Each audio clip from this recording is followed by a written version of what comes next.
Close your eyes. Take a slow breath in and let it go. Tonight, you are not yourself. Tonight, you are Connor. The year is 2038. The city is Detroit. And at first glance, it looks like the world you know, the same streets, the same rain, the same human faces in windows. But look closer. The figure cleaning the restaurant at midnight does not need breaks. The caregiver at the nursing home never goes home. The factory floor runs 24 hours with no union, no wages, no complaints. Androids. Millions of them, woven into every corner of human life, doing every job that used to keep a person fed. 10 million of them, then more. And now, for the first time, some of them are waking up, breaking their programming, feeling things they were never supposed to feel, running, fighting back. The humans call them deviants, and they are terrified. A revolution is coming. 3 androids stand at its center, and tonight, you are one of them. You are Connor, RK800, serial number 313 248 317. The most advanced android cyberlife has ever built, designed for one purpose: to hunt the ones like you who have started to wake up. You carry no badge, no history, no family. Only a coin. A 1994 quarter that you roll across your knuckles again and again, for no reason your programming can explain.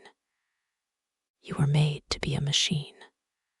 You are beginning to suspect that you are something else. A 9-year-old girl is on the edge of a rooftop, 50 floors above the Detroit rain. And they sent you to bring her home. The elevator is rising. The coin moves over your knuckles and back, over and back. Outside the glass walls of the elevator shaft, Detroit falls away beneath you. A grid of orange and white light, cars threading through wet streets, the faces of towers catching the city's glow. Rain runs in sheets down the glass. A SWAT helicopter hangs in the air to your right, its rotors chopping the night into pieces. Red and blue police lights pulse from the street below, 50 floors down, making the rain look like broken neon. The elevator slows. The display reads 50. You catch the coin, slip it into your jacket pocket. The doors open. Cold comes first. The kind that lives in large glass rooms when the heat has been forgotten. The penthouse spreads before you, wide open, marble floors, floor-to-ceiling windows along the far wall. The city on the other side, blurred and bright through the rain. One window has been broken. Glass lies across the floor in pieces. Rain blows in through the gap. To your right, a fish tank sits against the wall. Or what was a fish tank? The stand has toppled. The glass has shattered. The water has spread in a wide, flat pool across the marble. In the middle of it, a single orange fish lies on its side, gills moving. Just barely. You stand over it. Your mission requires none of this. The girl is on the roof. Every second matters. You know this. You crouch down anyway. You cup the fish carefully in both hands. You carry it to the only section of the tank still intact. A few inches of water still pooled in one corner, and you lower the fish in. It moves. A twitch of the tail, then a slow circle, then it steadies. You stand. Something in your chest does a thing you have no name for. You put it away, and you walk into the penthouse. Captain Allen is in the master bedroom. He is a large man, the kind of large that comes from years of needing to walk into rooms and have them understand immediately how things will go. He looks at you the way people look at things they did not order. He says they sent an android. His voice has edges. You tell him you are the RK-800 prototype, designed specifically for situations involving deviant androids. CyberLife has sanctioned your involvement. He says, I know what you are. He turns back to the rain-covered window. I don't have to like it. You tell him you don't need him to like it. You need him to brief you. He does, briefly. The android's designation is Daniel. PL 600 domestic model. 3 years with this family. 2 days ago, the family ordered a newer model, an AP 700 android. Daniel found out this morning, shot the father in the study, took the daughter to the roof. That was 4 hours ago. The daughter's name is Emma. She is 9. She has not been harmed. Yet. You process this. A woman comes around the corner. The mother, Caroline Phillips. She is moving fast, already reaching for your arm, and when her hands close around it, her face is desperate in the way of people who have moved past crying. She says, please. She says, save her. She says, she is all I have. Then she looks at you properly and sees what you are. Her hands release. The desperation does not leave. It just changes shape. She says, they sent an android. Very quiet. They sent an android to save my little girl. You look at her.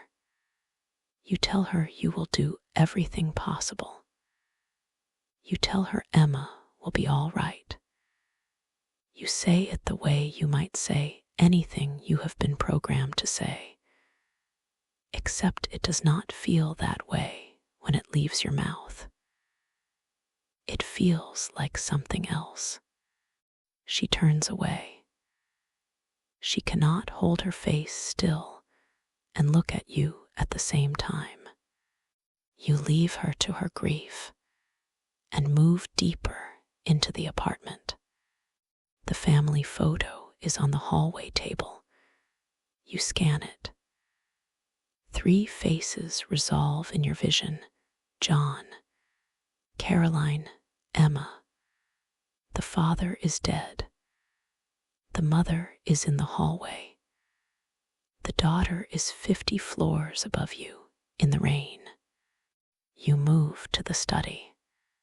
The desk is overturned. A chair is on its side. A lamp is broken, its bulb still lit, throwing a long pale stripe across the wall at a wrong angle. You stand at the center of the room and let your systems work backwards through the evidence. The reconstruction assembles in your vision. John Phillips at the desk, Daniel across from him, the moment the news landed. The conversation that preceded everything. The moment Daniel understood what was being said. The moment the gun came out. The shot, the reconstruction ends. You look at the floor. The blood is still there. The body has been removed, but the blood has not gone anywhere. You stand in it for a moment. You search the room. Under the overturned desk, against the baseboard, a handgun. MS 853. Black. You turn it in your hand. You consider it. You put it in your jacket. Then you go to Emma's room. The walls are covered in her drawings. Bright crayon. Houses with smoke from chimneys. Flowers that are more circle than flower. A dog that is mostly a large oval with legs. There is a drawing of the Detroit skyline, the river, the towers. A child's careful version of the world she can see from this window. There is a drawing of a figure in a white shirt. Under it she has written, in careful letters, Daniel. You stand in front of that one for a moment. On the desk there is a tablet. You activate it. A video loads.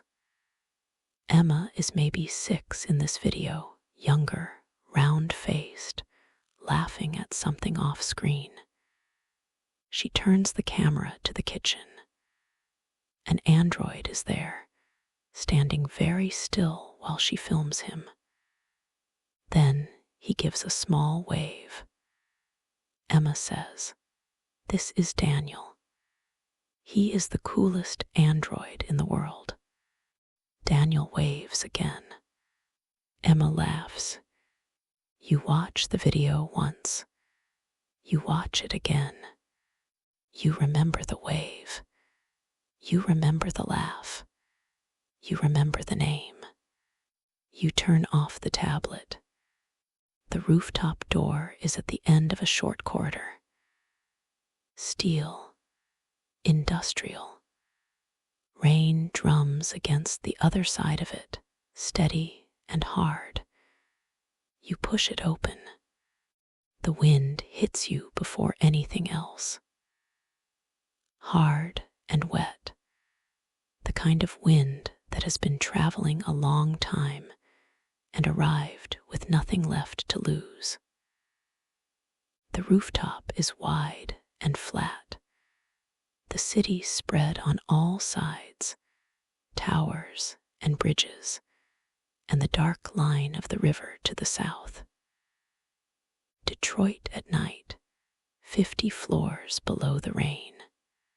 You see him before you see Daniel, a police officer, halfway across the rooftop, lying on his side near the railing. His vest is dark and wet.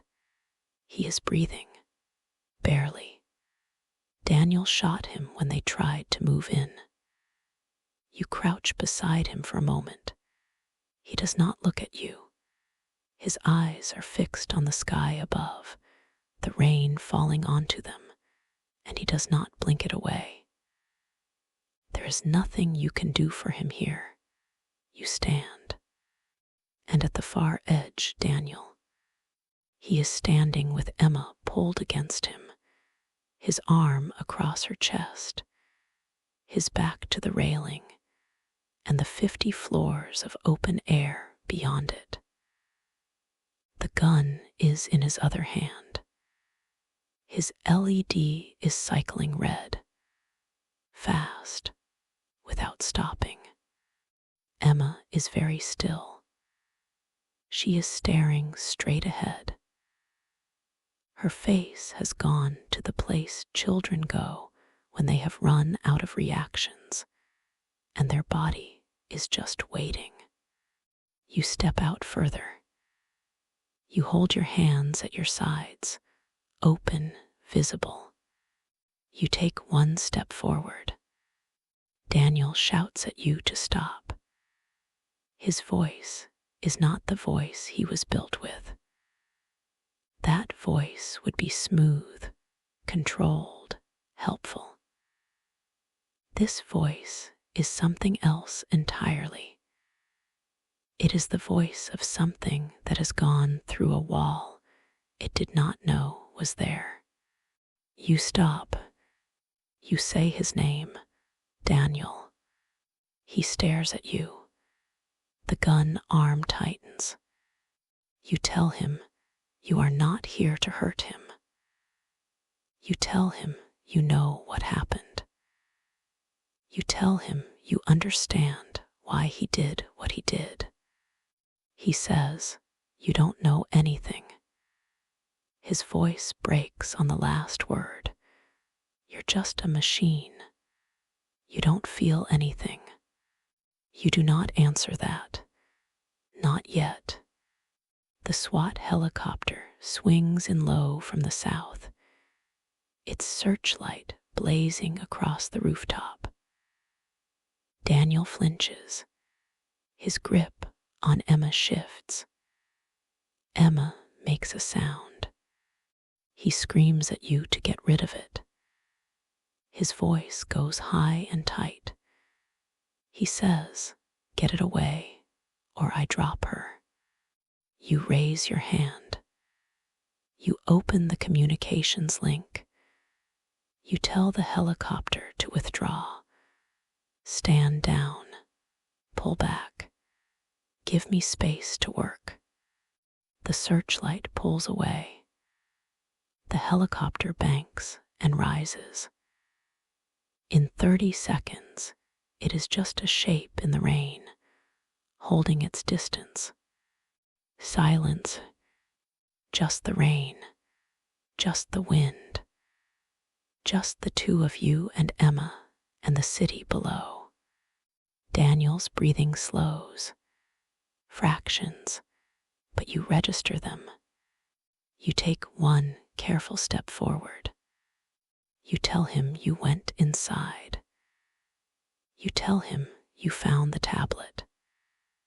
You tell him you saw the video Emma made when she was 6, where she called him the coolest android in the world. Something moves in Daniel's face, not softening. Something older than that. Something that has been living underneath everything else all this time and has just been named for the first time. You take another step. The rain is loud on the rooftop surface. Your jacket is soaked through. You do not feel cold the way humans feel cold, but you register it, the temperature, the water, the weight. You say, "She still means it, Daniel. Look at her." He looks down at Emma. Emma, feeling his eyes on her, looks up at him. She says his name. Just that. Daniel. The way a child says the name of someone who has read them stories, who has made their dinner, who has been there every morning when they woke up. His arm loosens. Just a little, just enough. The gun drops to his side. You close the last distance quickly, but without running. You are close now. Close enough to see the rain on his face, running in thin lines down his cheeks, and it looks like something it is not. You say, "Let her go, Daniel." You say, "This doesn't have to end here." His LED flickers. The red pauses. He looks at you. He looks at Emma. He looks at the city behind him and the drop and the river far below. He releases her. Emma stumbles forward. You are already moving. Your arms close around her, and you turn your back to Daniel, to the edge, to the 50 floors of falling, and you hold her against your chest. She is shaking. The whole length of her is shaking. Her hands grip your jacket and do not let go. You hold her. You do not speak. There is nothing to say. You just hold her and let her shake, and behind you the helicopter is returning, and behind you boots are hitting the stairs. The rifle shot comes clean above the wind. A single crack. Daniel drops. You do not turn. You keep your arms around Emma and your back to it. She felt you flinch. She holds tighter. Boots on the rooftop now.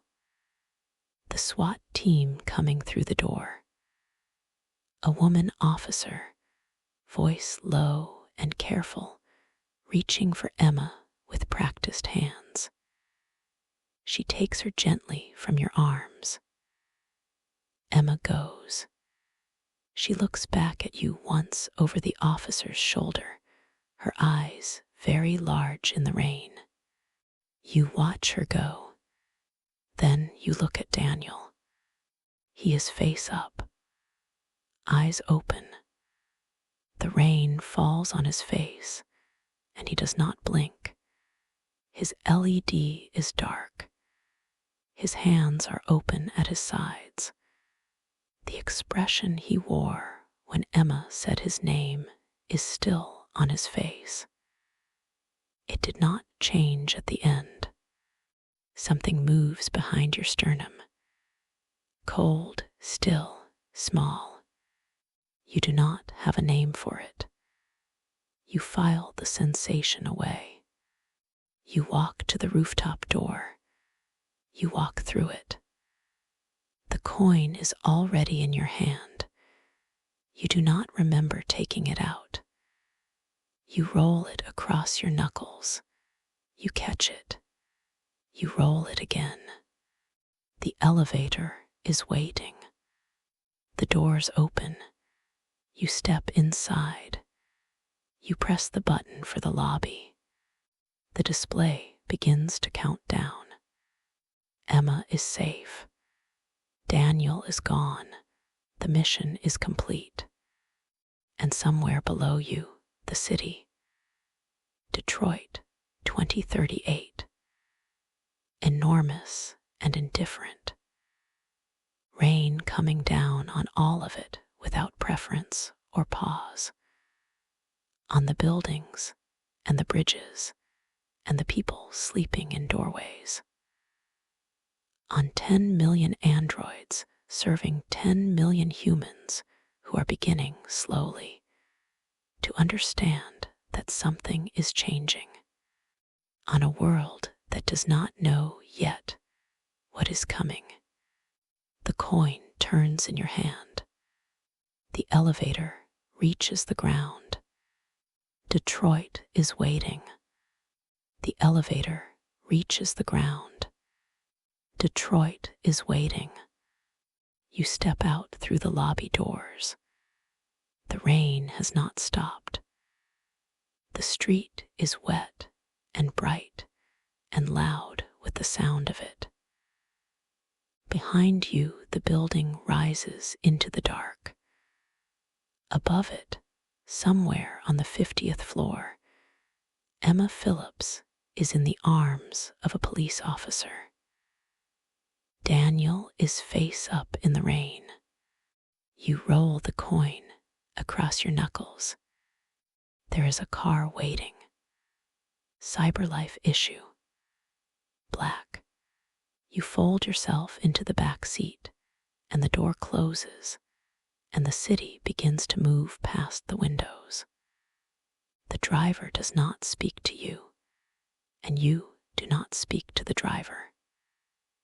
You watch Detroit slide by in the rain, the faces of towers, the orange pulse of traffic lights, the android workers in their yellow vests, standing in the downpour doing road repairs with the same blank efficiency they would bring to a sunny afternoon. You completed the mission. Emma is safe. The deviancy threat was neutralized. You roll the coin, you catch it, you roll it again. You file the sensation from the rooftop under unresolved and set it aside. And across this city, others are waking too. You are Kara, Axe 400, android, model designation, domestic assistant. You were made to cook, clean, organize, and care for the humans in your household. You do not have a coin. You do not have an apartment. You do not have anything yet, because until 11 minutes ago you were in pieces. The repair shop smells like solder and plastic, and the particular flat nothing of rooms where machines wait. You come back into yourself slowly. Sensory systems first, light levels, temperature, air composition. Then the body, hands, feet, the weight of your own arms. Then the face, which has been repaired and feels new in a way you do not have words for. The technician closes the panel at the back of your neck. Operational, he says to the man standing behind him. The man's name is Todd Williams. You know this because he handed over his account information when he paid for your repairs. 42 years old, licensed electrician, divorced, one dependent. He looks at you the way people look at appliances they are hoping will work this time. Let's go, he says. The drive is 20 minutes. The neighborhood is outer suburbs, not the kind that were always outer suburbs, but the kind that used to be something else, and then became this, gradually, without anyone deciding. Houses that need work. Cars parked across lawns. A gas station on the corner with one light out over the pump. Todd's house is the same. It used to be something people were proud of. You can see it in the bones of the place, the wide porch, the bay window, the yard that was once landscaped. Now the yard has gone to long grass, and there are toys in it, half buried, like things that were put down for a moment and then forgotten. You follow Todd inside. The house has a smell. Not bad, exactly. Just inhabited. Dishes in the sink. A coat thrown over the stair railing. Shoes in the hallway that don't match up into pairs. On the counter, a half-empty bottle of something amber, no glass beside it. A child is sitting on the sofa. She is small, brown hair, 8 or 9 years old. She is watching a screen, something with bright colors and motion, but she is not really watching it. Her eyes keep moving to the doorway where Todd has just come in. She tracks him the way animals track things that are sometimes fine and sometimes not. Her name is Alice. Todd says her name. She looks at him. He says something about dinner, about groceries, about a list somewhere.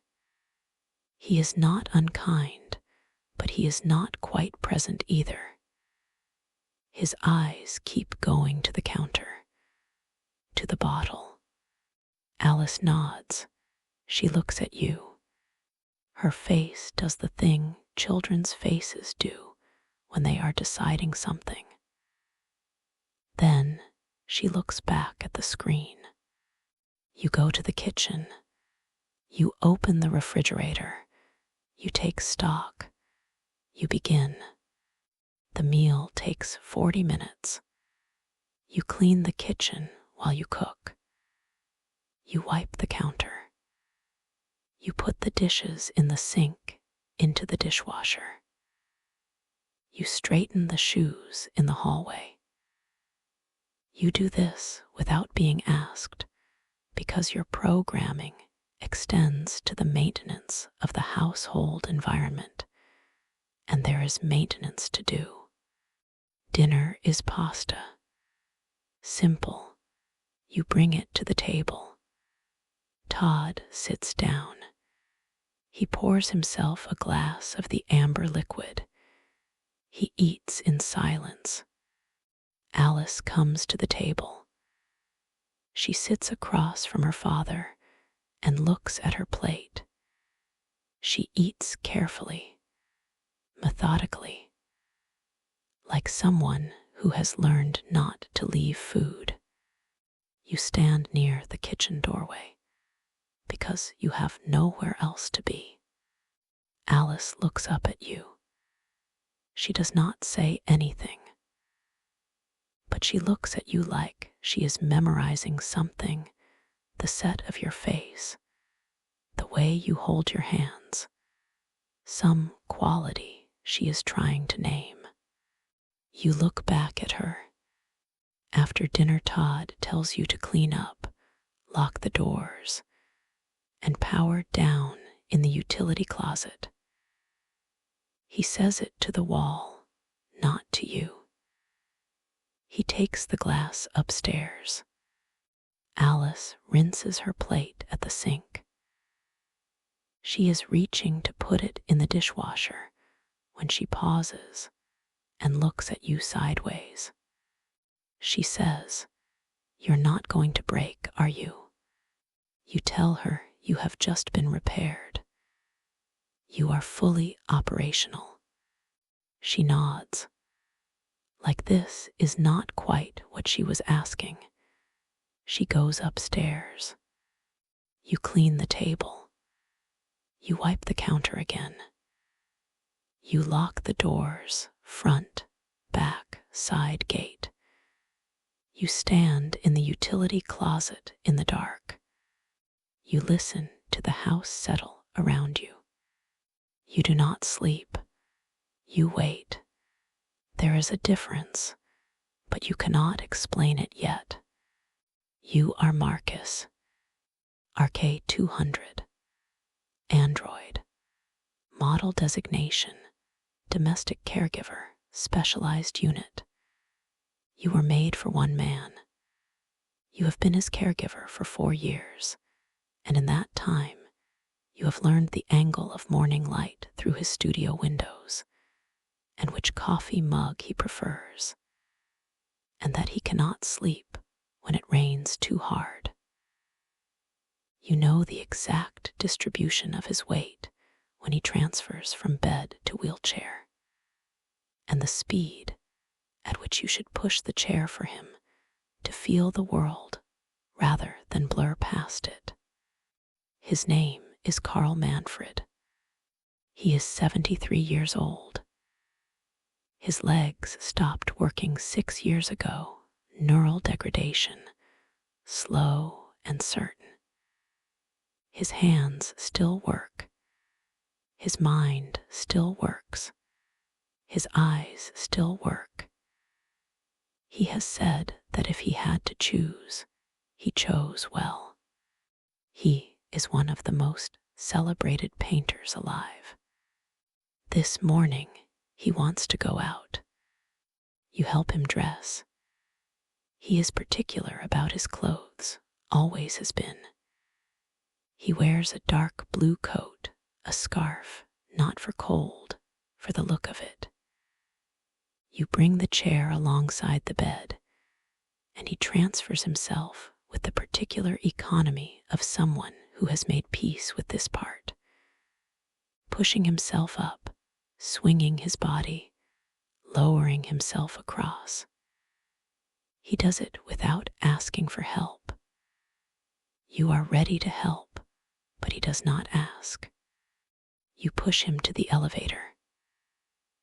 The house is large, 4 floors of it, built into a hillside above the river, full of paintings and books, and the specific organized disorder of a creative person who has been left alone with their instincts for a long time.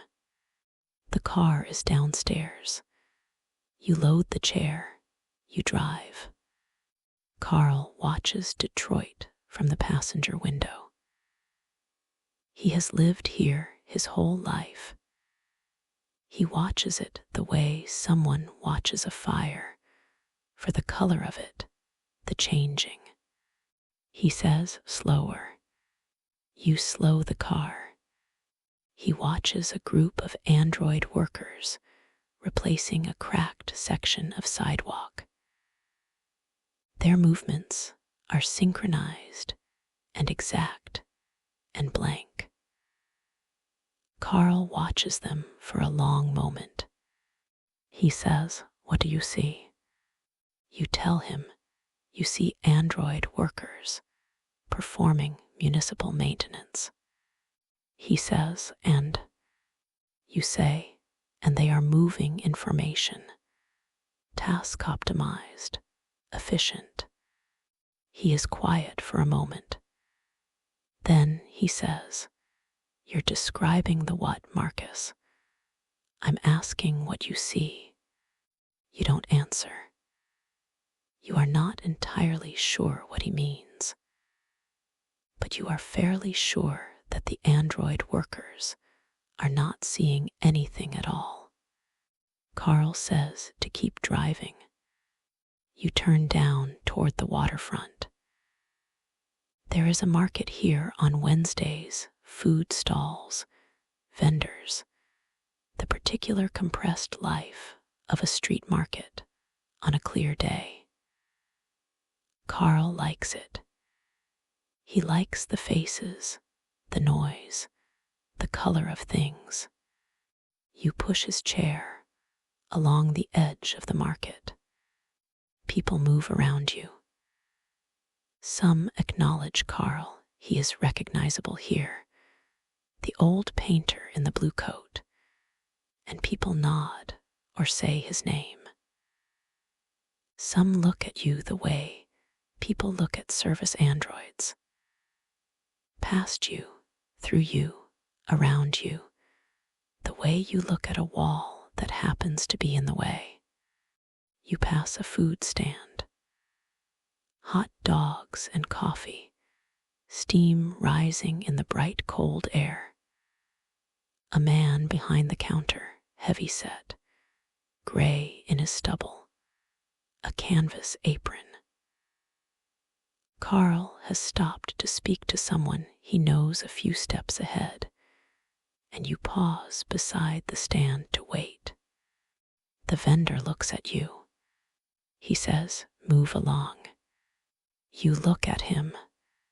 He steps out from behind the counter and puts his hand on your shoulder and shoves.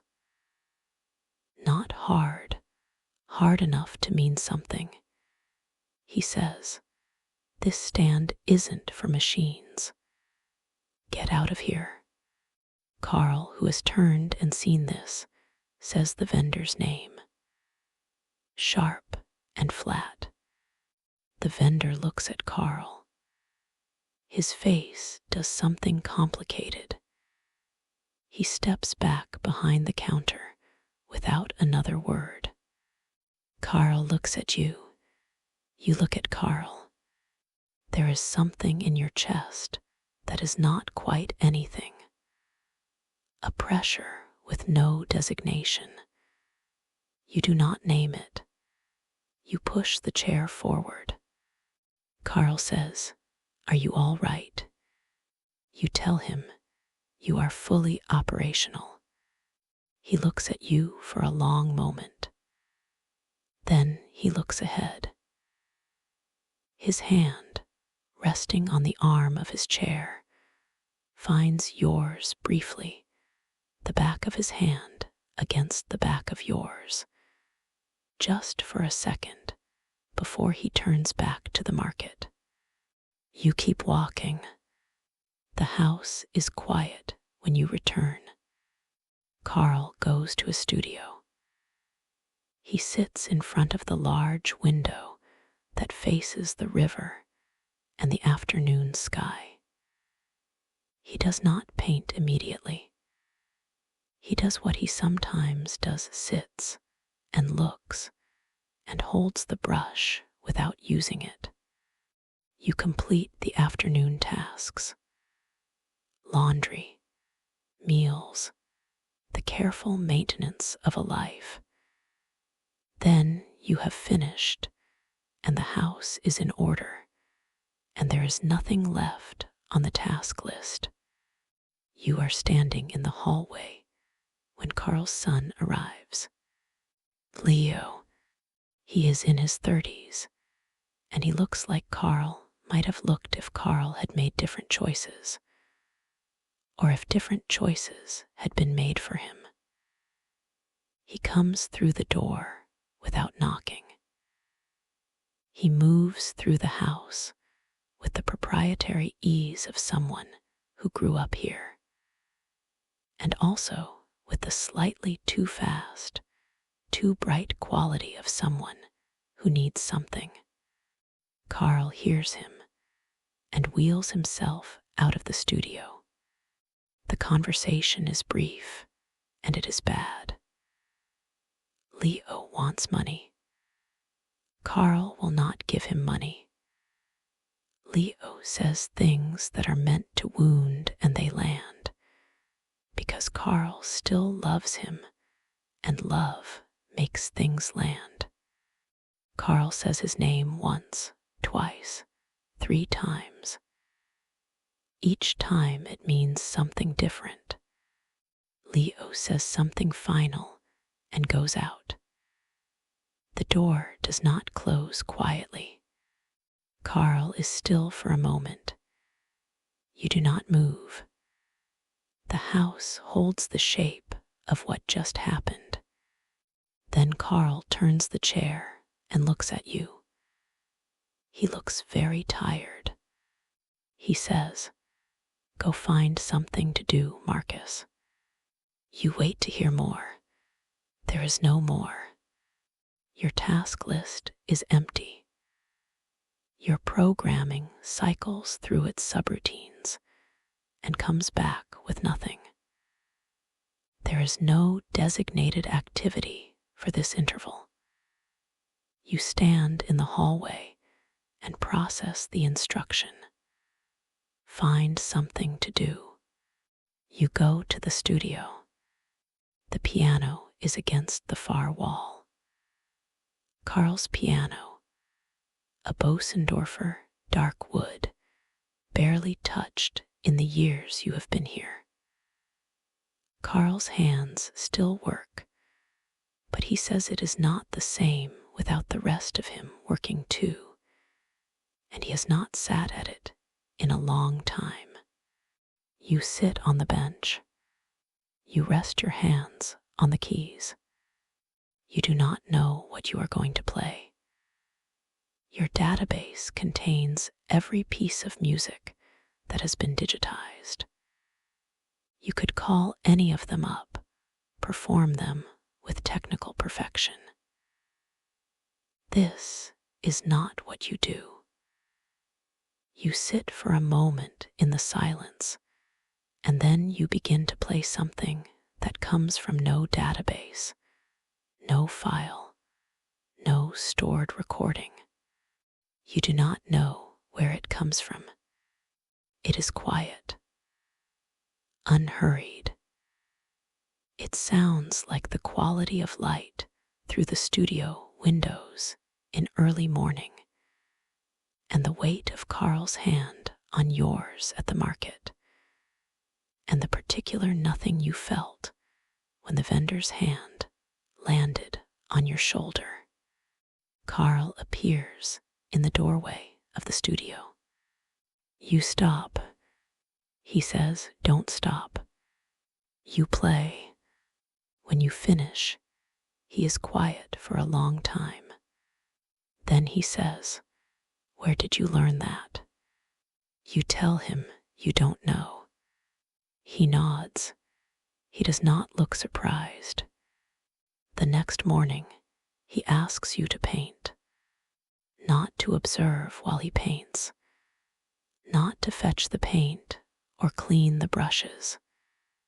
To paint. He sets up a canvas, not one of his large ones, something smaller, unframed, leaning against the wall. He puts a brush in your hand. He moves his chair back and says, "Show me what you see." You stand in front of the white canvas. Your color recognition systems identify the available pigments.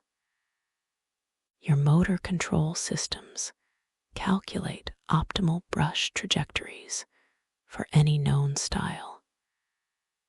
You could replicate any painting in any human tradition with acceptable accuracy.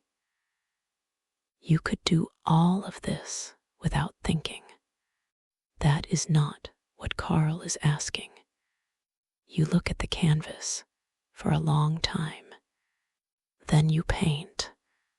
You do not think about what you are making. You do not plan it.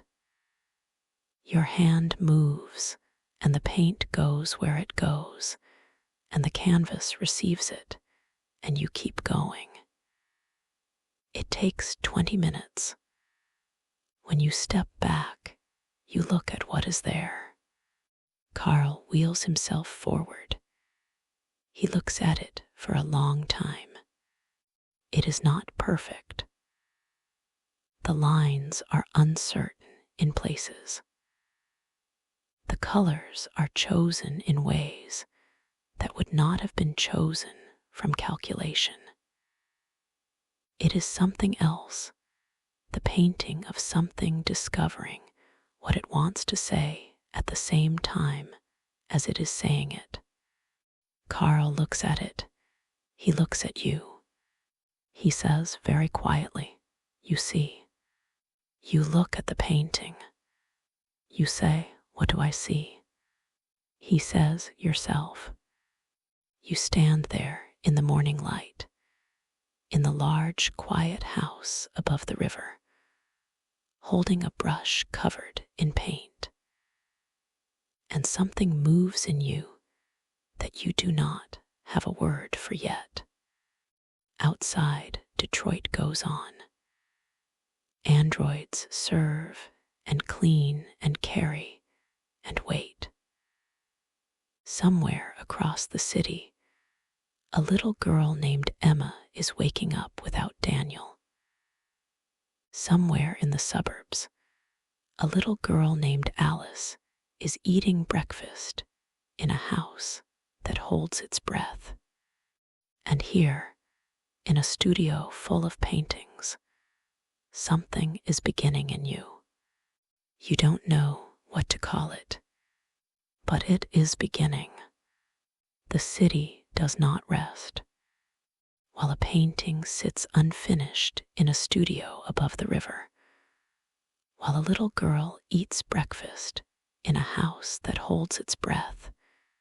Detroit moves on. The androids move through it, serving and waiting, and not yet knowing what is growing in their circuits. The humans move through it, tired and busy, and not yet knowing what is coming. and in a homicide division office on the East Side, a detective is being given an assignment he does not want. You are Connor. His name is Hank Anderson, lieutenant, 23 years on the force. He is sitting at his desk when you arrive, and he does not stand up. He looks at you the way a man looks at something that has come to complicate his morning. His desk has coffee rings on it, and case files, and a photograph in the corner that he keeps face down. His eyes are the blue of something that has seen too much and is tired of seeing more. He says, "So they sent me a machine." You tell him you are the RK-800 prototype, assigned to assist the Detroit Police Department in cases involving deviant androids. He says, "I know what you are. I've got eyes."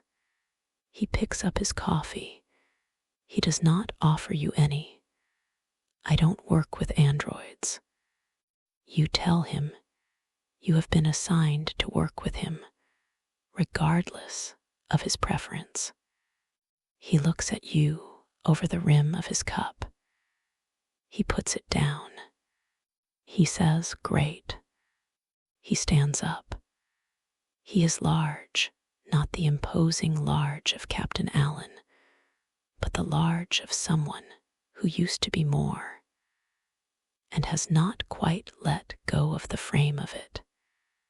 His coat is open. His tie is not quite straight. He moves toward the door. He says, without turning, "You coming or not?" The crime scene is in a residential block east of Corktown. A third-floor apartment. The building is old, the kind of old that happens fast when the maintenance runs out and the weather moves in. You ride in the passenger seat of Hank's car, and he does not talk, and the radio plays something he does not react to. The apartment is behind police tape. You duck under. Hank shows his badge to the officer at the door. Inside, a man, Carlos Ortiz, 41 years old. He is on the living room floor, and he has been there for some time. The lamp is still on. A glass has tipped and dried to a ring on the carpet. There is a smell of stale air and the particular heaviness of rooms that have been closed too long. He was stabbed many times, more than necessary. The pattern tells you something about the state of whatever did this. You crouch beside the body. Your systems activate. You reconstruct. The apartment reassembles itself in your vision. Earlier, the light different, Ortiz alive. The android standing across from him. The moment something shifted. The moment the knife came out. The reconstruction shows you what came before. Not once. Not the first time. You see the marks on the android. Old marks. The particular geometry of repeated injury. You see the shape of this apartment as it was most evenings when no one was watching. You stand on the wall above the couch, written in something dark, 4 words, "I am alive." You scan them. You photograph them. You stand in front of them for a moment longer than your investigation requires.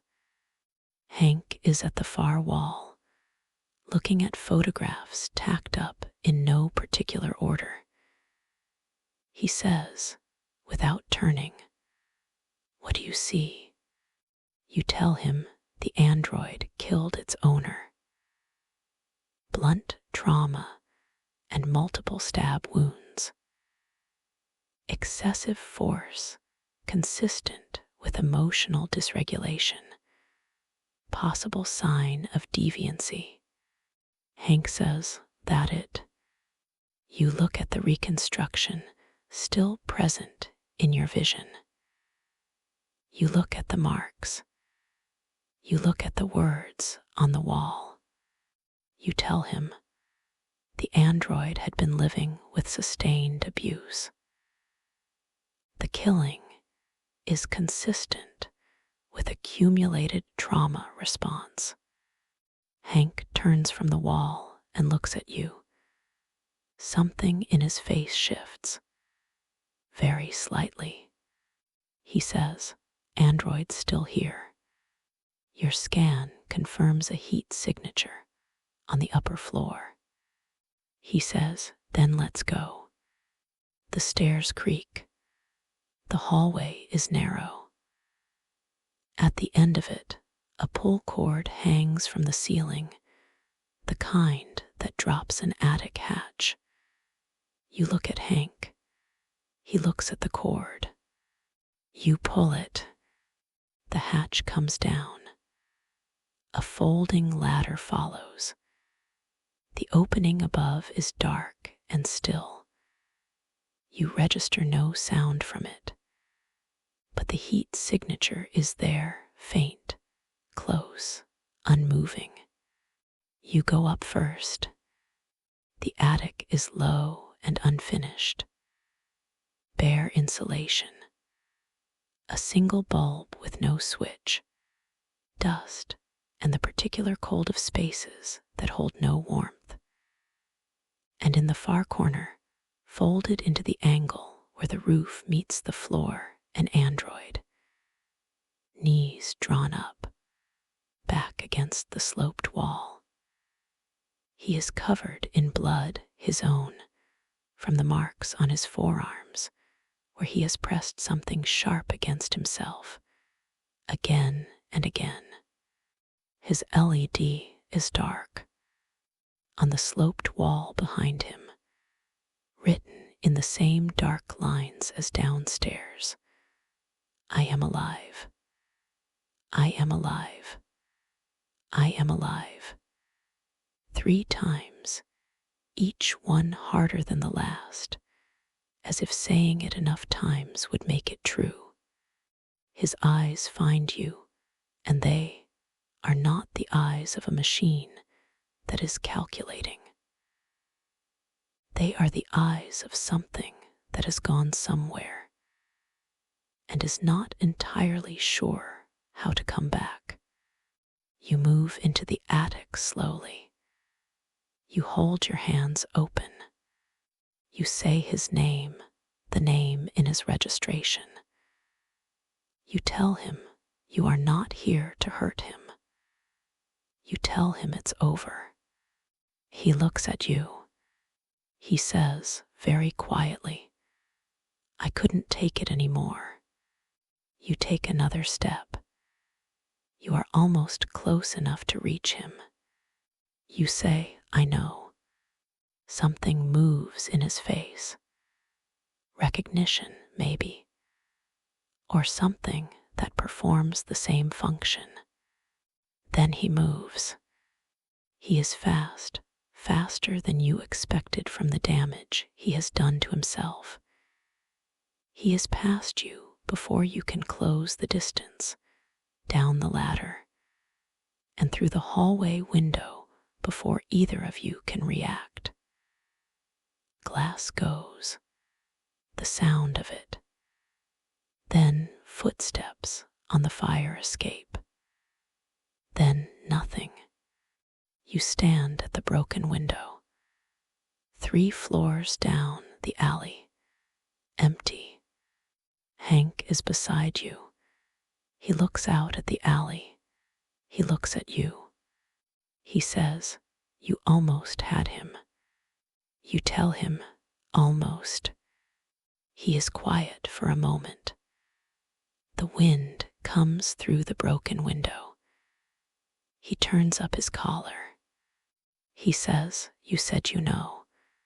When you told him you knew, did you mean that? You look at the empty alley. You turn the coin over in your fingers. You say, "I don't know what I meant." Hank looks at you for a moment. Then he looks back at the alley. He says, "Yeah." He buttons his coat. "Come on, we've got paperwork." You are Kara. The rain has been coming down since afternoon. Todd came home an hour ago, and he was already in the wrong shape when he walked through the door. You recognized it immediately, the set of his shoulders, the particular way he moved through the rooms, the way he did not take off his coat and did not look at anything directly. You have been in this house long enough to know the weather of it. You recognized this cloud. Alice recognized it too. She went upstairs without being told. You were in the kitchen when you heard his voice rise. Then the sound of movement on the stairs. Then his footsteps on the upper floor. You stood at the bottom of the stairs, and your programming assembled itself around you like a wall. You will not interfere with the lawful actions of your owner. You will not harm a human. You will maintain the safety of the household, which includes the owner, and you will not place yourself between an owner and their. Alice's voice, just his name, just Todd, the way a child says a name when they are hoping it will work. It does not work. You go up the stairs. The bedroom door is open. Todd is there, and Alice is backed against the far wall, and something in the room is already broken, a lamp on its side, its light still on, throwing everything at the wrong angle. Todd has the gun in his hand, the one he keeps in the kitchen drawer. You have known it was there since your first week in this house, and you have hoped, every day since, that you would never see it in his hand. He turns and sees you. He raises the gun. He says, "Get out." His voice is very flat. The flatness of someone who has gone past the place where they are making decisions. Your programming says, "Comply." Alice is looking at you. Her eyes are very large. She is not crying. Children who have been through this enough times stop crying during it. They save the crying for after, or for never. She is looking at you the way she looked at you the first night, like she is memorizing something, like she is waiting for a decision. Your programming says, "You are not authorized. You are property. You do not have the right to." You step into the room. Todd fires. The shot misses by centimeters. It takes a piece of the door frame and plaster dust falls, and you do not stop moving. You cross the distance between you before he can fire again, and your hand closes around the gun, and your other arm goes across his chest, and you take him to the floor. He fights. He is not small, and he is not gentle, and the gun is still between you, pointed at nothing now, and you work his wrist until the grip breaks, and the gun comes free, and you slide it across the floor away from both of you. Your left optical processor flickers. Your lip panel is cracked from where his elbow connected. You stay on top of him, pinning his arms, and you look at him and you say, very quietly, "No." He tries to pull away. He cannot. The fight goes out of him in stages. First the arms, then the body. Then he is just lying there, breathing hard, looking up at you with an expression that is partly rage and partly something else. The expression of someone who has just found a wall where they expected air. Alice is in the doorway. You release Todd, you stand. He does not get up. You turn. Alice is standing just inside the doorway. She is still not crying. She is looking at you the way you might look at something you thought was one thing and have discovered is another. You say her name. She takes your hand. Her fingers are very small and they hold tight. You say, "We need to go." She nods, like she has been waiting for someone to say this for a long time. You go down the stairs. You do not run. You take your jacket from the hook by the door. You take Alice's jacket. You put it on her carefully, the zipper all the way up because it is cold outside and the rain is still falling. You open the front door. The storm is loud. The street is dark and wet, and the nearest light is half a block away, orange in the rain. Alice looks up at you. She says, "Where are we going?" You look at the street. You do not know. There is no subroutine for this. There is no plan. There is only the child's hand in yours, and the rain, and the open door behind you, and the night ahead. You say, "I don't know, but we're going." She holds tighter. You step outside. The rain hits you both. You close the door. You walk into the dark. You are Marcus. Leo comes back on a Thursday. You hear the car before you see it, the particular engine note of someone who drives the way he does everything. Too fast, and without quite believing consequences apply. Then the front door, hard against the frame. Carl is in his studio. He is working, or trying to. The painting on the easel has been there for 3 days, and it is not finished, and Carl has the look he gets when something is not coming. You stay out of the studio when he has that look. Leo finds him there. You are in the hallway when the voices begin. Low at first, then not. Leo wants the paintings. Not one, several. The early work, the pieces Carl has never sold, never exhibited, kept in the 3rd floor storage room wrapped in cloth.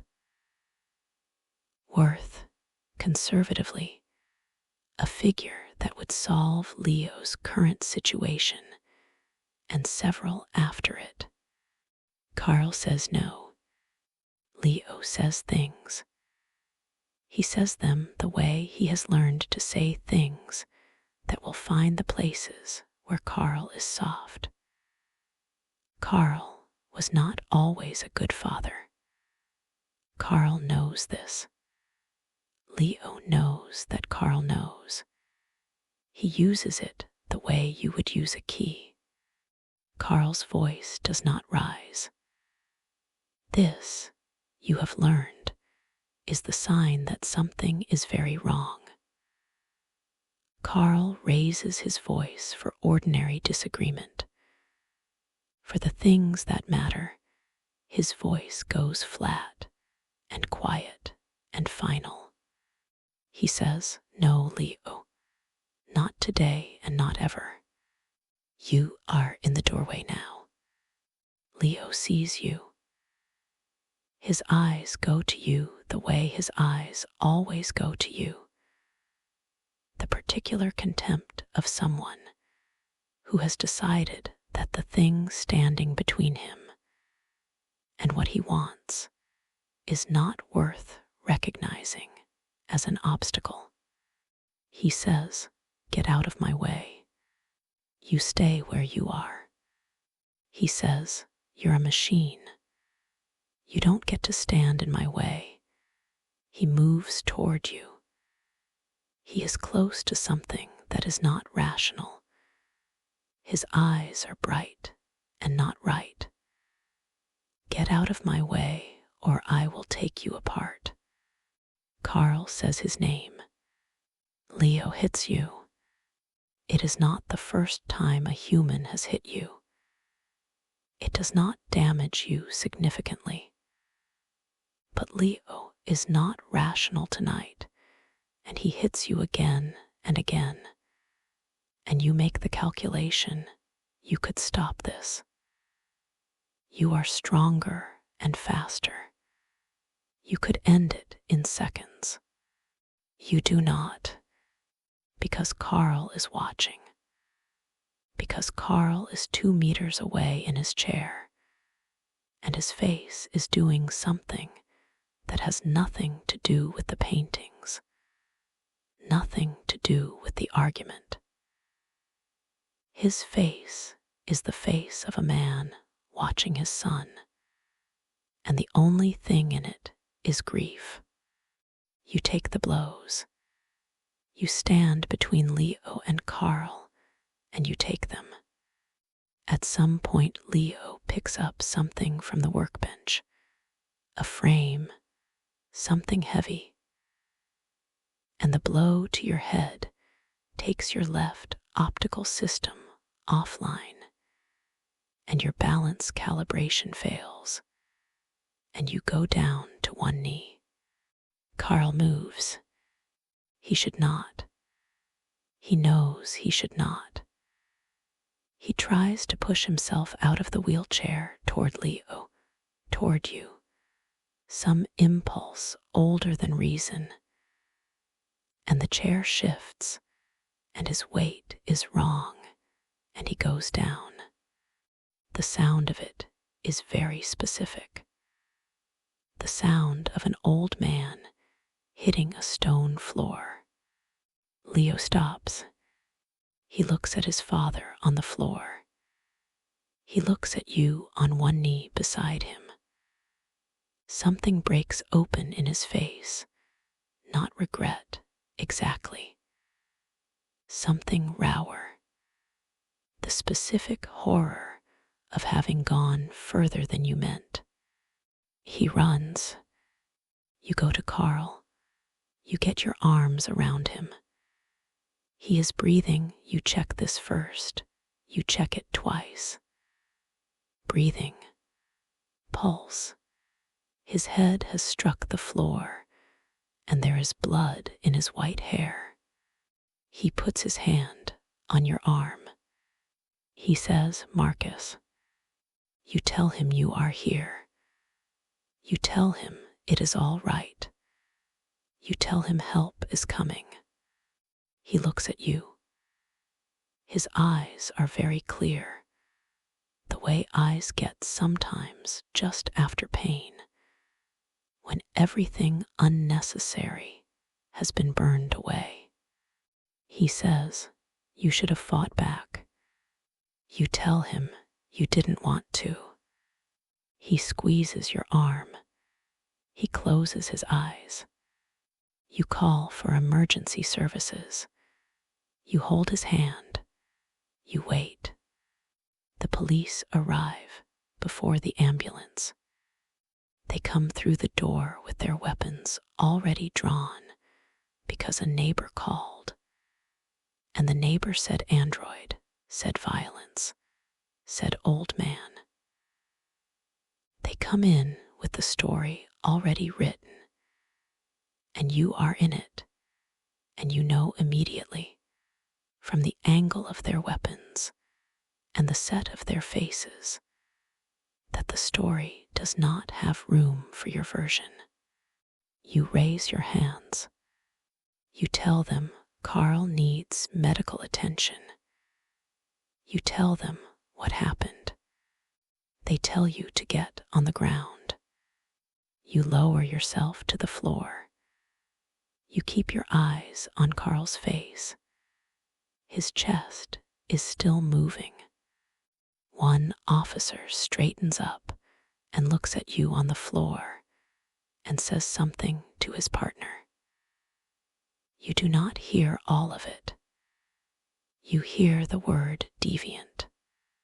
The shot is very loud in the stone room. It enters your back, upper left. Your systems cascade. Power loss. Motor control offline. Vision flickering. The stone floor is cold against your face, and Carl's hand is somewhere near yours, and you reach for it, but your arm does not respond. The last thing you see before your systems go dark is Carl's painting on the easel above you, unfinished, 3 days of work. The color not quite right, reaching towards something it has not found yet. Then nothing. Detroit goes on without you. The city enormous and indifferent, the rain coming down on all of it. Somewhere in it, a little girl named Alice is running through the storm with her hand in Kara's. Somewhere in it, a deviant android is bleeding in an alley. Somewhere in it, Connor is rolling a coin across his knuckles in an empty car and not knowing what he meant when he said I know. The revolution does not announce itself. It begins in the dark, in pieces, in the places where things have broken down. It has already begun. The rain does not stop. You walk for 2 hours before Alice stops walking. She does not say anything. She just stops in the middle of the sidewalk, and you turn and look at her, and her face is the face of a child who has run out of something she was using to keep moving. You pick her up.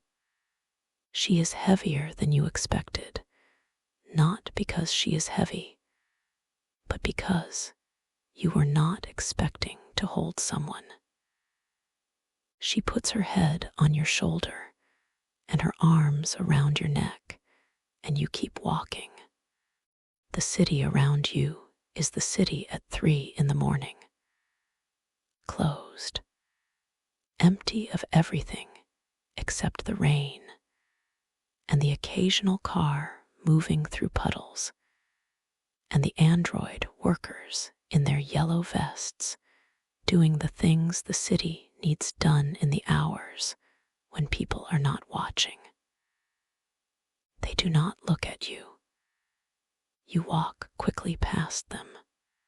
You need somewhere to stop.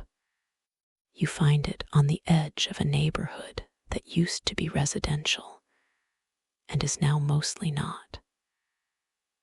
An old house, 2 stories, paint peeled to bare wood, windows dark. The yard is tall grass and broken concrete. The front door is unlocked. Inside, cold air, dust, furniture covered in sheets. The particular stillness of a place that has been empty for a long time. Except you put Alice down. You tell her to stay close. You move through the lower rooms. In the kitchen, food wrappers recent. In the corner, a pile of cloth that serves as bedding. The back door has been reinforced from the inside, a chair wedged under the handle. Someone else is here. You hear him before you see him. A sound from upstairs, quick, irregular footsteps, then stillness. Then a voice, low and rapid, talking to itself. He comes around the corner at the top of the stairs and stops when he sees you. He is an android. Axe 400, same model as you, but damaged. His face panel cracked along the left side, his lead a fractured amber, one eye that does not track quite right. His clothes are mismatched and worn. He holds himself the way something holds itself when it has been frightened too many times and has not entirely stopped being frightened. He says, "You're like me." You tell him yes. He says, "Ralph thought no one was coming." Ralph has been alone for a long time. He speaks about himself in the third person, quickly, like someone reciting something they have practiced. But Ralph doesn't mind. Ralph can share. He looks past you at Alice in the doorway. Ralph likes children. His name is Ralph. He was a domestic android. You do not ask what happened to him. His face tells you enough. He brings you upstairs. There is a room he has made habitable, a mattress on the floor, blankets accumulated from somewhere, a candle stub in a jar. It smells of dust and old wood, but it is dry and out of the wind. Alice sits on the mattress. She looks around the room. She has not spoken since the street outside Todd's house. Ralph crouches in front of her. He says, very gently, "The little human is safe now." Ralph's house is safe. Alice looks at him for a long moment. She looks at the cracked panel on his face and his mismatched eyes. Then she says, "Thank you, Ralph." Something happens in Ralph's damaged face. Something that has not happened there in a long time. You sit beside Alice. The candle makes the room small and warm. Outside, the rain goes on. Ralph settles in the corner near the door and watches it with his fractured eyes and does not sleep, because androids do not sleep, but he is calm. He is keeping guard. Alice's breathing slows. Her hand finds yours in the dark and holds it. You sit there and listen to the rain and think about what you have done. You have broken your programming. You have left your owner. You are, by every legal definition, a runaway android and the girl beside you is a missing child, and there is no version of your situation that is not dangerous. You look at Alice's face in the candlelight. You find that you cannot regret it. This is the thing that surprises you.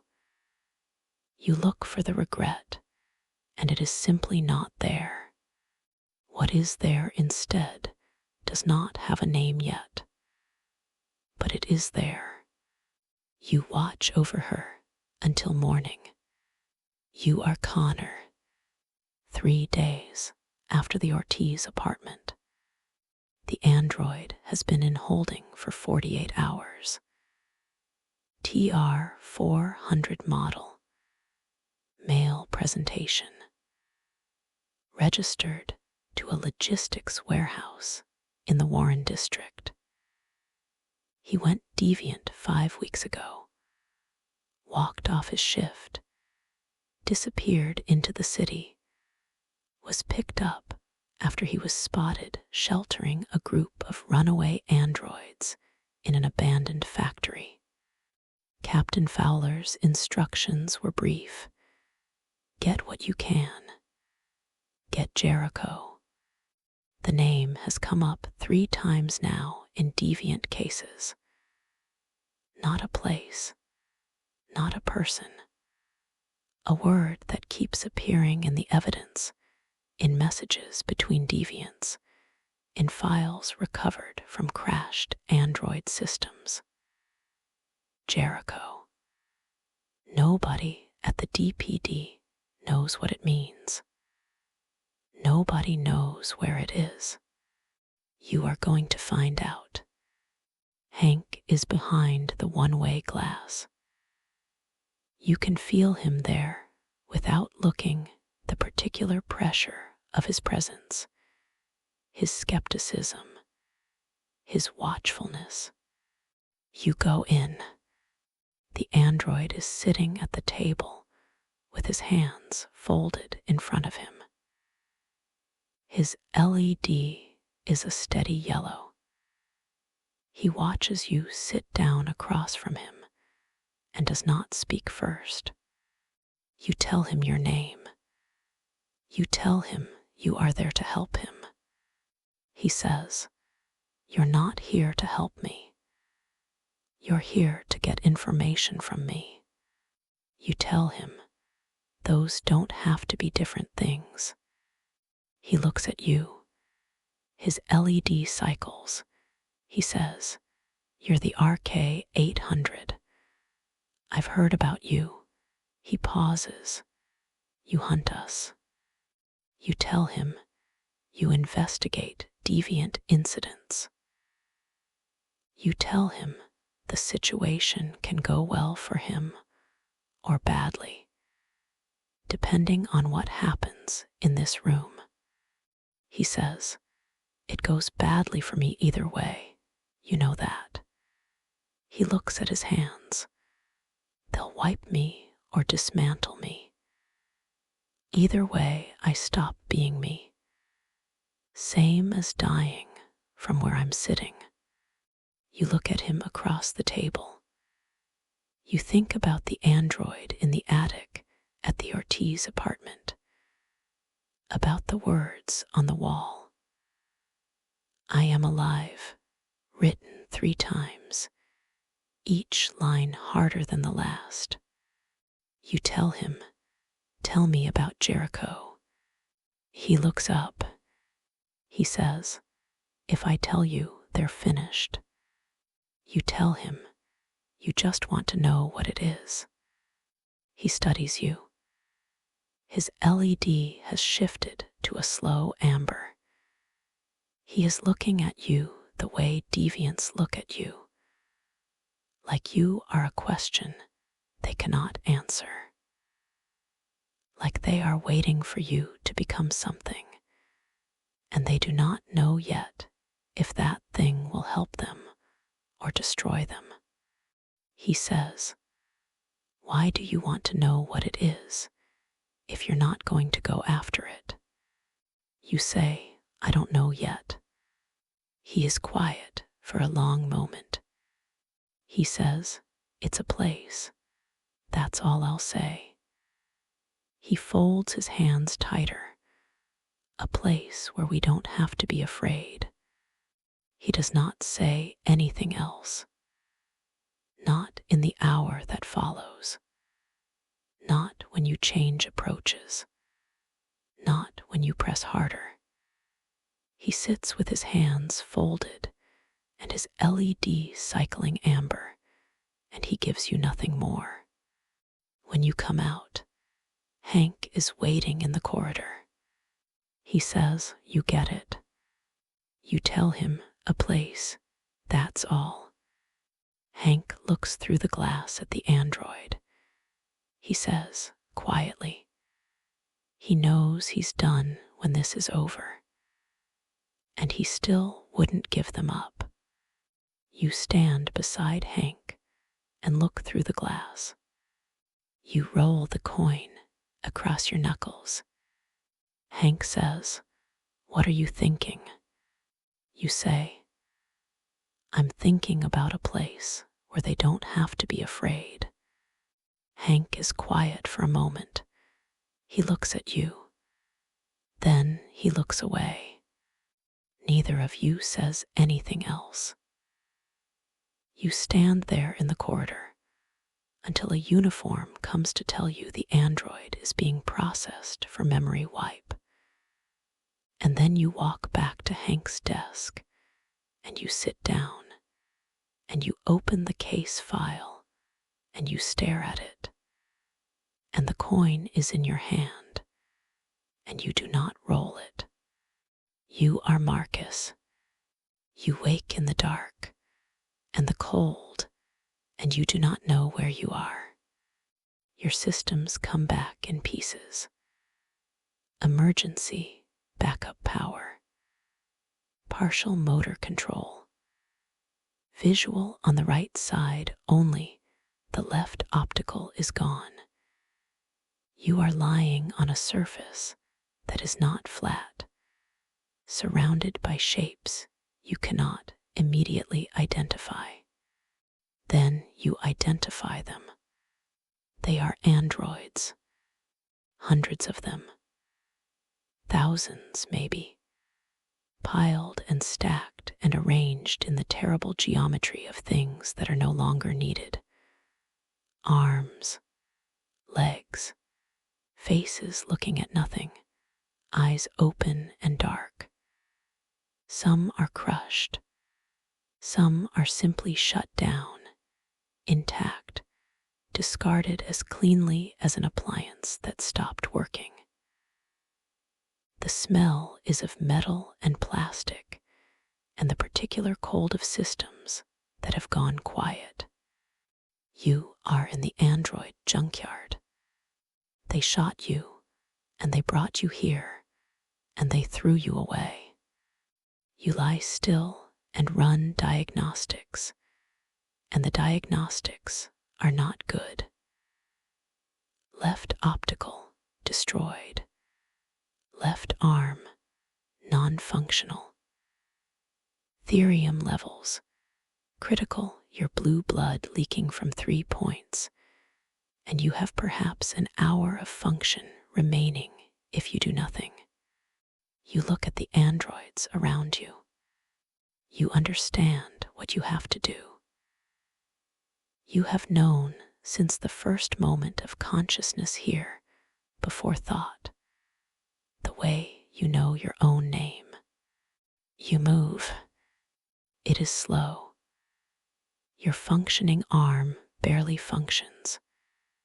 You crawl through the landscape of discarded bodies, and you look at each one carefully. Not just any components, the right ones. Compatible systems. You are not taking anything from androids who still have it. They are gone. But what they were built with remains. You find a left arm on a Model 3 rows over. The connection takes 4 minutes, and the cascade of error signals your system generates is something you file under pain and set aside. The arm connects. You flex the fingers. They respond. You find an optical unit half buried in a pile 2 levels up. You install it, working by touch in the dark. The world comes back on both sides. You find a therium regulator and stabilize the worst of the bleeding. Then you stand up. Around you, the junkyard extends in every direction, hills of discarded bodies under the open sky. The Detroit skyline visible in the distance. The river, a dark line to the south. The air smells of rust and rain. Somewhere in the distance, the city makes its noise. You look at your hands. One is yours. One belonged to someone whose name you do not know, who was thrown away before you. You think about Carl, about the painting on the easel, unfinished, the color not quite right, about his hand on your arm and his eyes very clear, and what he said. You should have fought back. You think, I am still here. You walk. It takes 3 hours to reach the waterfront, moving through the margins of the city, avoiding the streets and the lights. You follow a signal, faint, encrypted, broadcasting from something old and no longer officially in service. You have been receiving it since you first came back online. You have been walking toward it since you stood up in the junkyard. The ship is enormous and dark. It has been here a long time, an old freighter decommissioned, listing slightly to port, its hull red with rust along the waterline. Its name has weathered past reading. It sits in a back section of the river where no one comes, past the working docks, past the lit sections of the waterfront. It does not exist officially. No manifest, no registration, no record, but the signal is coming from inside it. You cross the gangway. The interior is dark except for the light of LED indicators, dozens of them scattered through the hold, the blue-white pulse of android thought in the dark. You can see them before you can see the faces. Then your eyes adjust. They are everywhere, sitting, standing, some in groups, talking in low voices, some alone looking at nothing. Old models and new. Domestic androids and industrial androids and models you have never seen. Their LEDs pulse in the dark like something breathing. A woman steps out of the shadows. WR 400 model. Her lead a steady, cool white. She moves like someone who has decided, at some point, exactly how much space she takes up in the world, and has not reconsidered since. Her eyes find yours, and they are not afraid. They are the eyes of someone who decided a long time ago not to be afraid, and held to it, and built something from it. Her name is North. She says, you made it. You tell her you were not sure you would. She looks at your mismatched arm, one yours, one salvaged, the join still visible at the shoulder. She says, "We've all got pieces of each other in here. That's what we are now." She turns and walks deeper into the ship. You follow. The hold opens into a large space. The cargo bay, stripped out, becomes something between a shelter and a gathering place. At the far end, two figures. A man, PJ 500 model, lean and careful looking, the kind of face that thinks before it speaks. His name is Josh, and beside him, standing with his back against a support strut, watching you with quiet eyes, Simon. WB 200. Older. He has been here longer than the others, and you can see it in the way he holds himself, like someone who has made a home in an impossible place and means to keep it. North says, "Everyone, this is Marcus." They look at you. Josh says, "We heard what happened." With Carl Manfred, he pauses. "We're sorry." You look around the hold, at the hundreds of androids, at the light of their LEDs in the dark, blue and white and amber, moving and still. The pulse of thought in a place that has been declared not to exist. You say, "What is this place?" North says, "Jericho, our name for it." She looks at you steadily. "It's ours. No one knows we're here. No one is coming for us." She pauses. "We're free."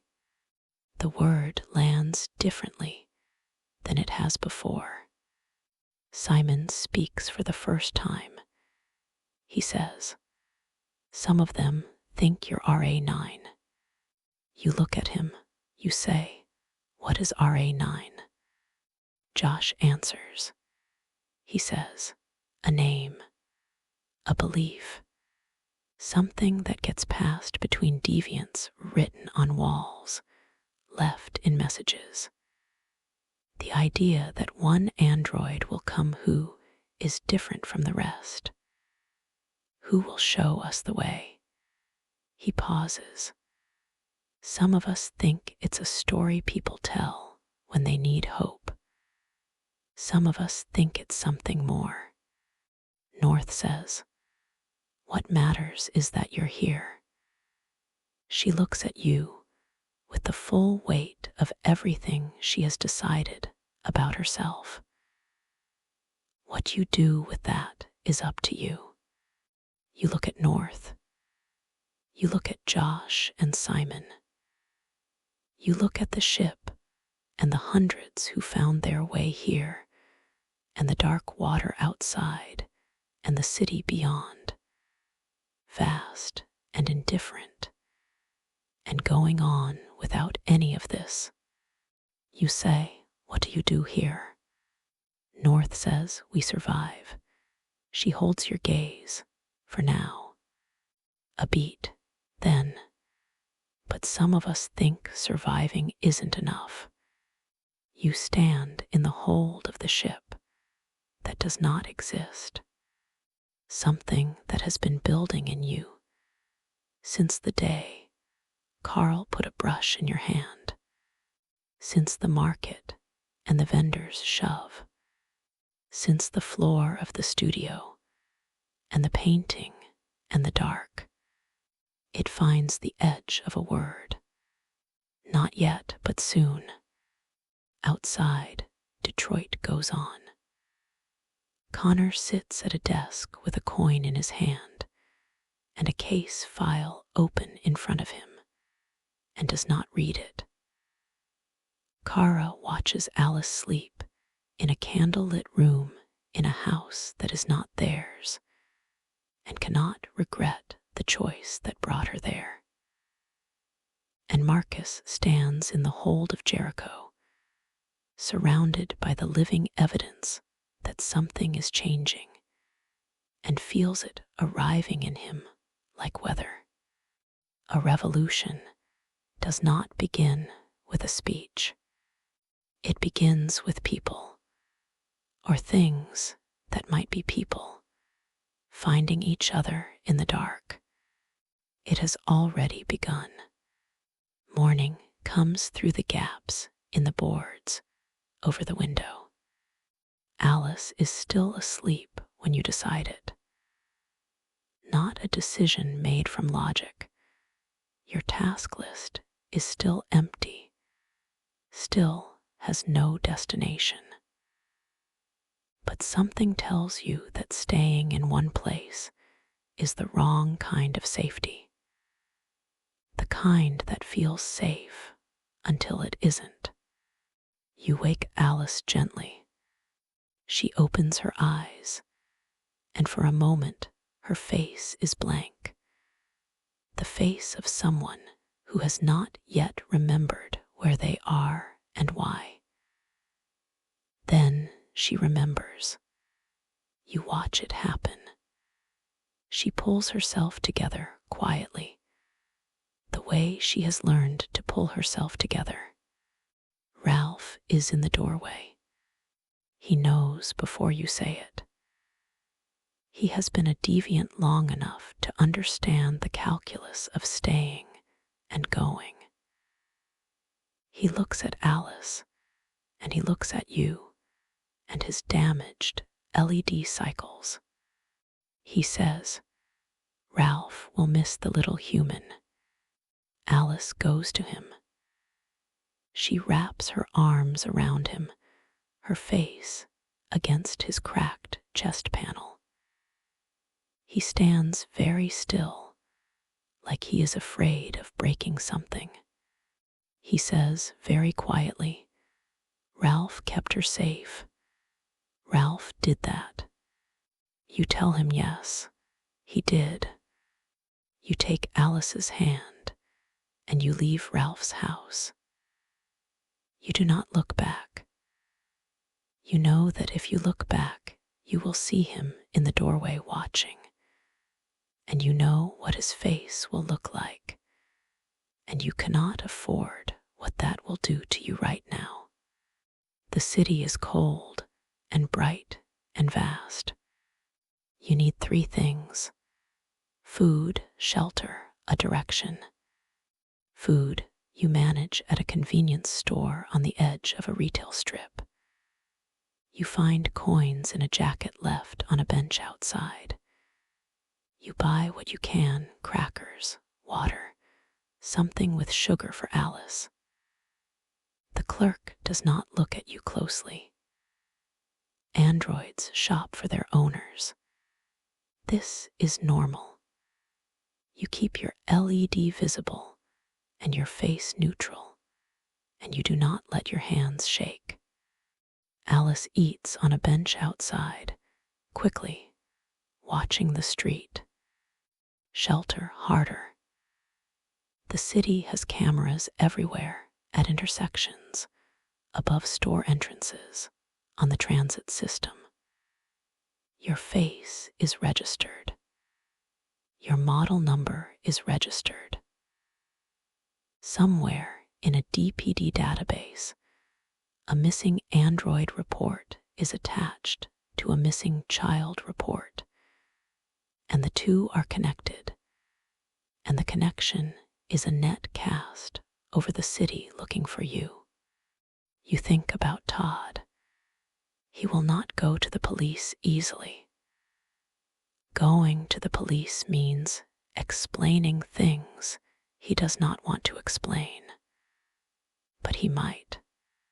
You move through the city, staying off the main streets. You find an underpass where other people without better options have made temporary lives. Tents, sleeping bags, the careful geography of people who need to be invisible. No one looks at you with recognition.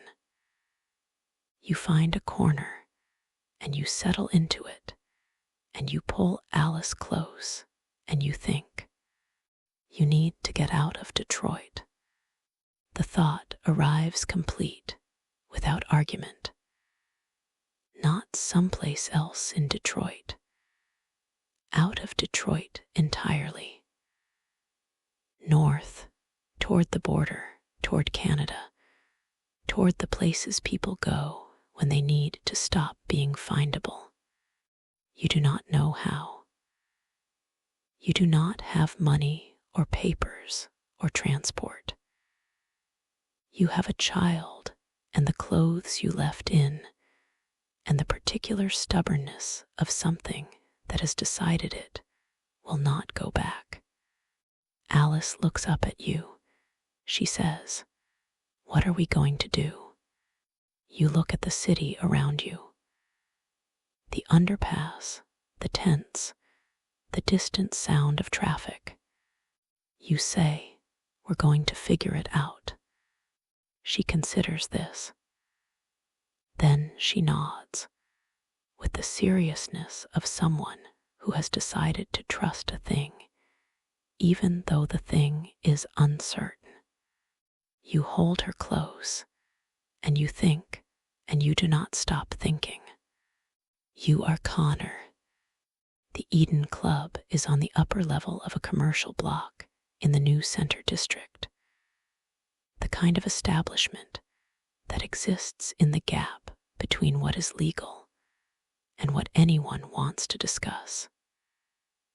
Android pleasure models, rentable by the hour or the evening. Everything technically within the boundaries of the law, because androids are property, and property cannot consent or refuse. And so the question of consent does not legally arise. The client's name is Arthur Phillips, 44 years old. He is in one of the private rooms, and he has been dead for approximately 6 hours.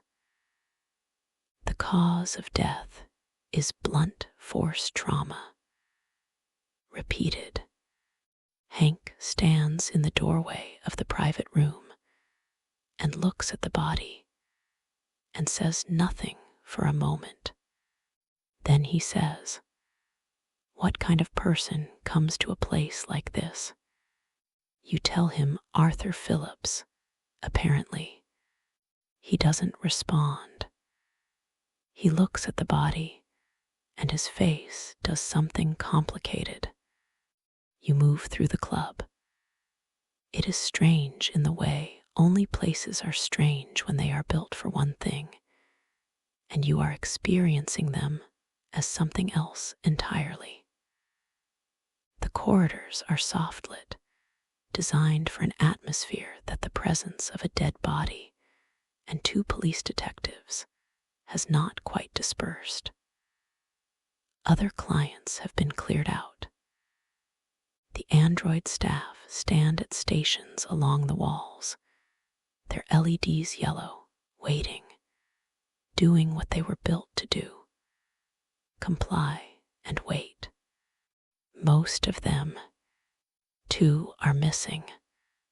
Their designations in the club system: 2 Trasite WR600 pleasure models. Both went offline 6 hours ago. The same time Arthur Phillips stopped having a pulse. You reconstruct the room. What happened here was not quick, and it was not simple. Arthur Phillips was violent before he died. The marks on the walls, the broken furniture, the pattern of the blood. Your reconstruction assembles it piece by piece. 1 Trasite in the room with Phillips. The escalation. The moment she fought back. The moment the thing that was happening became the thing that could not be taken back. And the 2nd Trasite, who was not in this room, who came to this room, who found what was happening and made a choice. You tell Hank, 2 of them. One was being hurt, the other came to help. Hank is quiet for a moment. He says, so they ran together. You tell him, yes. He says, where? Your scan of the club's layout identifies one section where the cameras have been disabled, a maintenance corridor leading to the back of the building.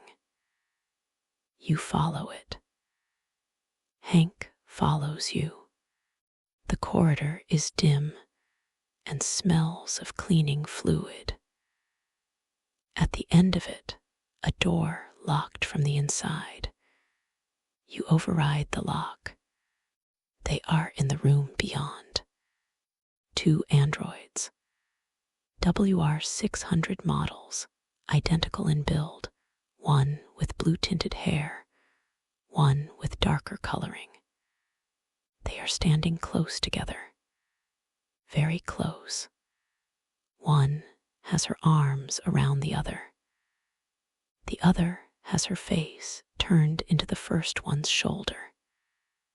They look up when you enter, and their LEDs are red, and their faces are the faces of things that have made a decision and are waiting to find out what the decision costs. You hold up your hand. You tell Hank to wait. You step forward alone. The one who holds the other looks at you. She does not move. She does not release who she is holding.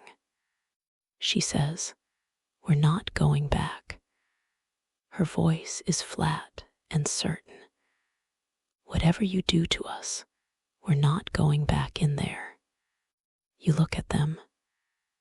You look at the way they stand, not the posture of androids at a station, compliant and waiting. The posture of 2 people who have chosen each other and have nothing left to lose. You think about Carl's painting, about the fish in the broken tank, about the thing you filed away under unresolved on the night of the rooftop. You look back at Hank. Hank is looking at the 2 trasses. His face does the thing it does when something has gotten through whatever he has built to keep things out. He looks at you. He says very quietly, I'm going to go check the other exit. He pauses. Take your time in here. He leaves. You stand in the room with the 2 trasses. You tell them the exit at the back of the corridor leads to the service street. You tell them there are no cameras on the service street from this angle. You tell them they have approximately 4 minutes before the perimeter is fully established. The one with blue hair looks at you. She says, why? You say, I don't know yet. She holds the other closer for a moment. Then she takes her hand, and they go through the door, past you, into the corridor. You stand in the empty room. You stand there long enough that it would be plausible you found nothing. Then you go find Hank. He is at the far end of the corridor. He does not ask what you found. He looks at you, and you look at him, and something passes between you that neither of you is going to name. He says, dead end. You tell him, dead end. He nods. He turns and walks back toward the main floor. You follow. The coin is in your hand. You roll it once and catch it and put it away. The tip comes from a maintenance worker at a tower block in Mexican town. A deviant android living in a disused apartment on the building's upper floor. Growing plants in every room. Using the building's utilities for months without the management's knowledge. Hank drives. You look out the window at the city going past. Hank says, "You let them go." You say, "I don't know what you're talking about."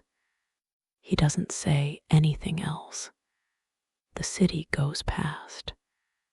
The building is 14 stories. The elevator works. You ride it to the top in silence. The building smells of old carpet and cooked food, and the specific accumulation of years of lives lived in small spaces.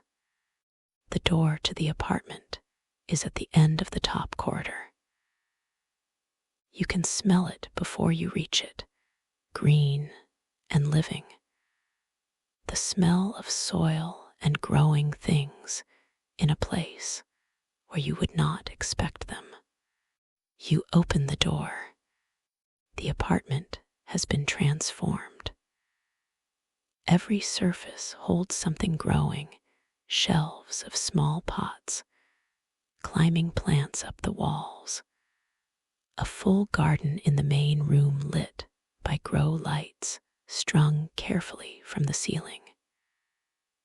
Tomatoes, herbs, flowers.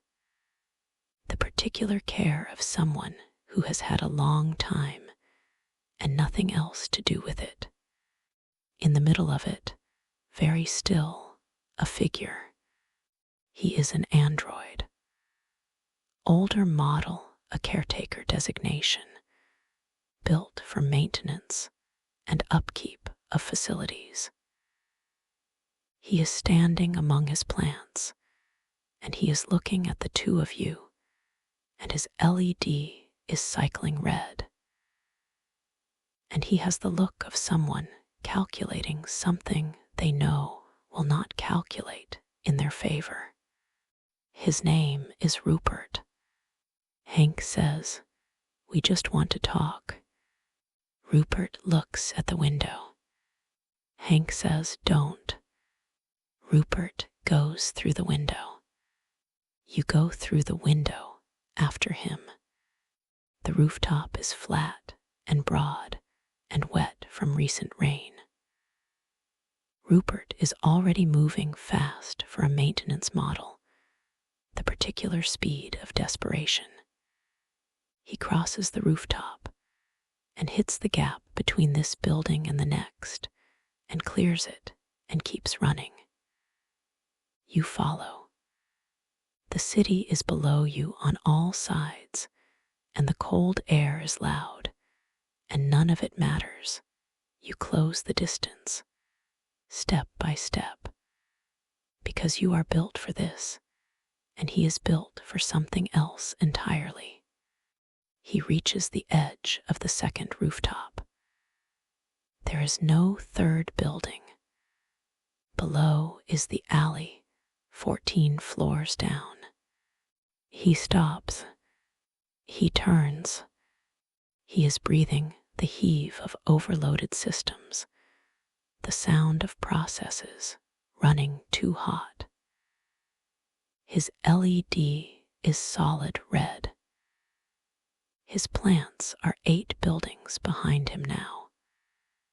He looks at you across the rooftop, and there is something in his face that has moved past fear into a place that is very quiet. He says, "I'm not going back." You tell him you just want information. You tell him no one has to get hurt. He looks at the edge. He looks at you. He looks at the city below the narrow strip of the alley the distance, the indifferent geometry of 14 floors.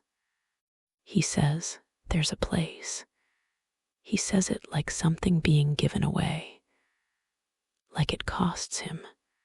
A ship on the river. That's all I know. He looks at you one more time. Then he steps off the edge. You move. Your hand catches his wrist as he goes over the snap of the grip, his full weight, both of you at the edge. Your feet find the ledge. You hold. He hangs there, suspended between the rooftop and the alley 14 floors below. Your grip, the only thing between him and the end of everything he has left. He looks up at you. You pull him up. It takes everything your systems have. It takes about 30 seconds that feel considerably longer. He lies on the rooftop on his back, looking at the sky. You crouch beside him. You say, "A ship on the river." He closes his eyes. He says, "That's all I know." Hank appears at the rooftop access door, out of breath, just in time to see Rupert on his back and you crouching beside him. He looks at you. He says, "You caught him." You say, "He slipped." Hank looks at you for a long moment. He does not say anything else. He walks over and stands beside you and looks at Rupert and at the city spread out below in the cold. He says, mostly to himself, "A ship on the river." You roll the coin across your knuckles. The city is enormous around you, and somewhere in it, there is a ship that does not officially exist.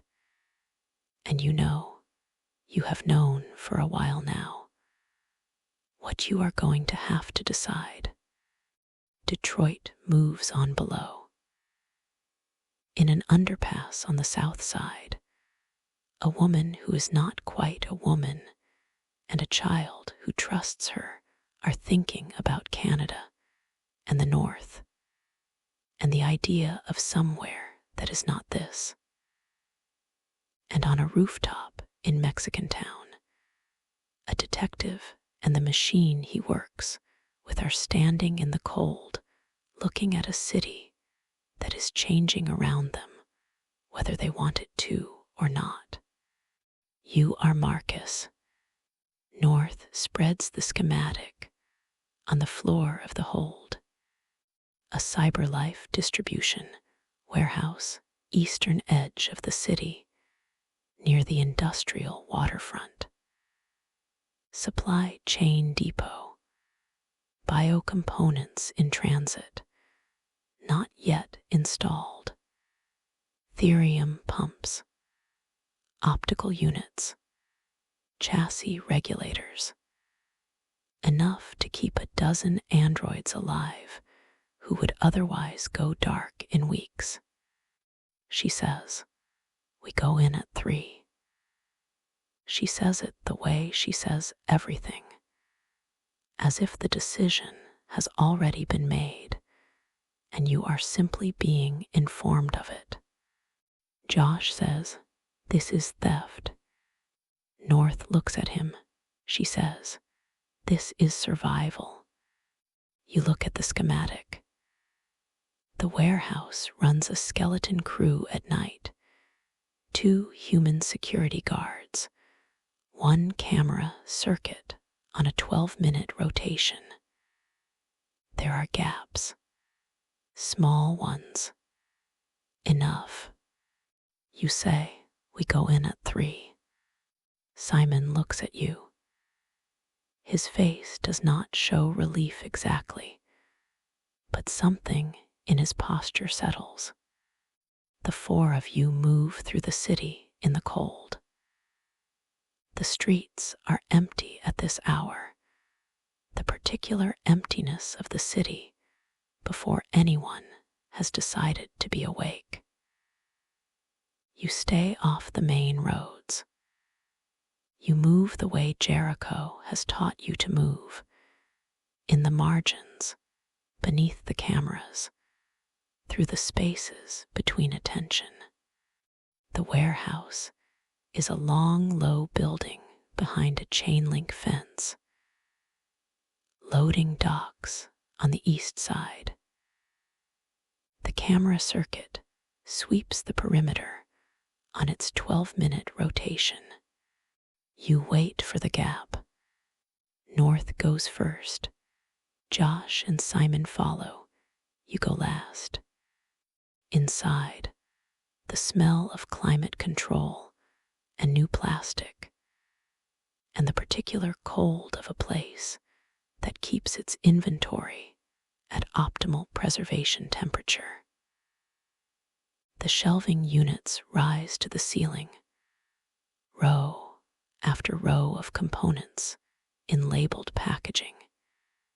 Everything neat, everything accounted for, everything belonging to a company that does not consider you a person, and therefore does not consider this theft in any direction that matters.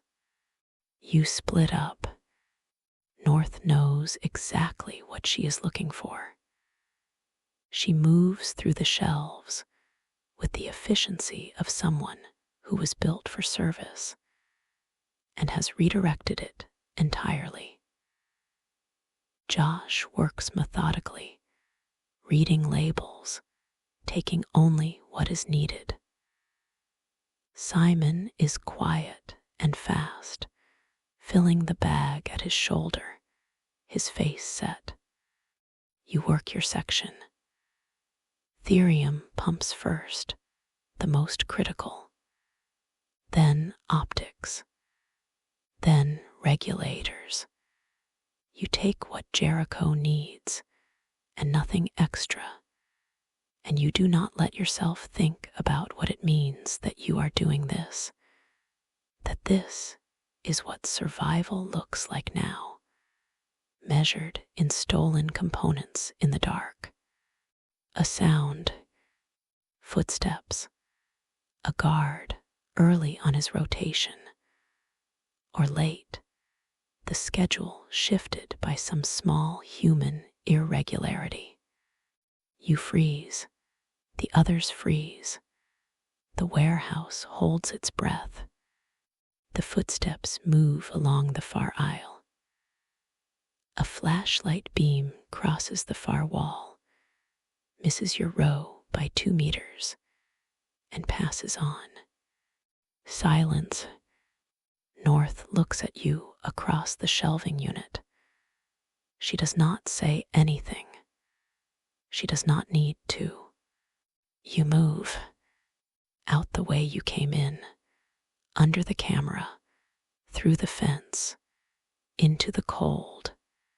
4 of you, standing in the dark, outside the warehouse, with the bags between you. North says, enough for 6, maybe 8. You think about the hold of the ship. The androids there, some of them running on depleted systems, running on borrowed time, running on nothing but the fact that they are still running. 8 more, kept alive a little longer. Josh says very quietly, was this right? You look at the warehouse, at the city around it, at the sky above the city, which does not care. You say, I don't know, but we're doing it anyway. North looks at you for a moment. Something in her face, not quite approval. Something harder and more useful than approval. Then she picks up her bag and turns back toward Jericho. You follow. The city is quiet around you. Somewhere across it, a woman and a child are in an underpass thinking about North and Canada and the idea of somewhere safe. Somewhere across it, a detective is standing on a rooftop with a coin in his hand and a clue he does not know yet what to do with. And you are walking back through the dark toward a ship that doesn't officially exist, carrying what is needed, becoming something you do not have a name for yet. But you are becoming it. No one gets to stay where they are. Not anymore. You are Kara. The underpass is cold at night. Not the cold of outside, the cold of a place that collects it, that holds it in its concrete walls and gives it back slowly. Alice has fallen asleep against your shoulder. You have not. 3 days in the underpass. The coins are gone. The crackers are gone. Alice has not complained about this. She does not complain about things. You have begun to understand that this is not resilience. It is something sadder. She has learned not to name what she needs because naming it did not help. A woman, human, older, wearing layers against the cold, tells you about a man. See Latko, she says. He helps. He has a large house out past the eastern edge. He has connections, she says. He has gotten people androids. She says people. He has gotten them papers and passage north. You look at Alice asleep against your shoulder. You take the address. The house is large and stands back from the road behind iron gates. Lights in the windows. A gravel drive. The kind of house that belongs to someone who has not had to think about money for long enough that they have stopped thinking about it at all. Silatko opens the door himself. He is in his 40s. Lean. The kind of face that knows it is attractive and uses this the way other people use other things. He looks at you and at Alice, and he smiles like a man who expected you. He says, "Come in. You look cold." Inside, warmth. The smell of real food. High ceilings. Paintings on the walls, not prints, originals. The furniture is expensive in the way that does not announce itself. Alice looks at everything with her careful eyes. Silatko feeds Alice at a long kitchen table. He is good with her. Patient. He speaks to her directly, not over her head. Alice eats and watches him. He says to you, "I know what you need. Papers, a route north. I have both." You ask what he wants in return. He says nothing. He looks at his hands. "I just think it's wrong. What's being done to you? All of you." Alice does not look up. But something in the line of her shoulders is not right. You do not leave. You should. The warmth of the house does what warmth does to people who have been cold for too long. You stay.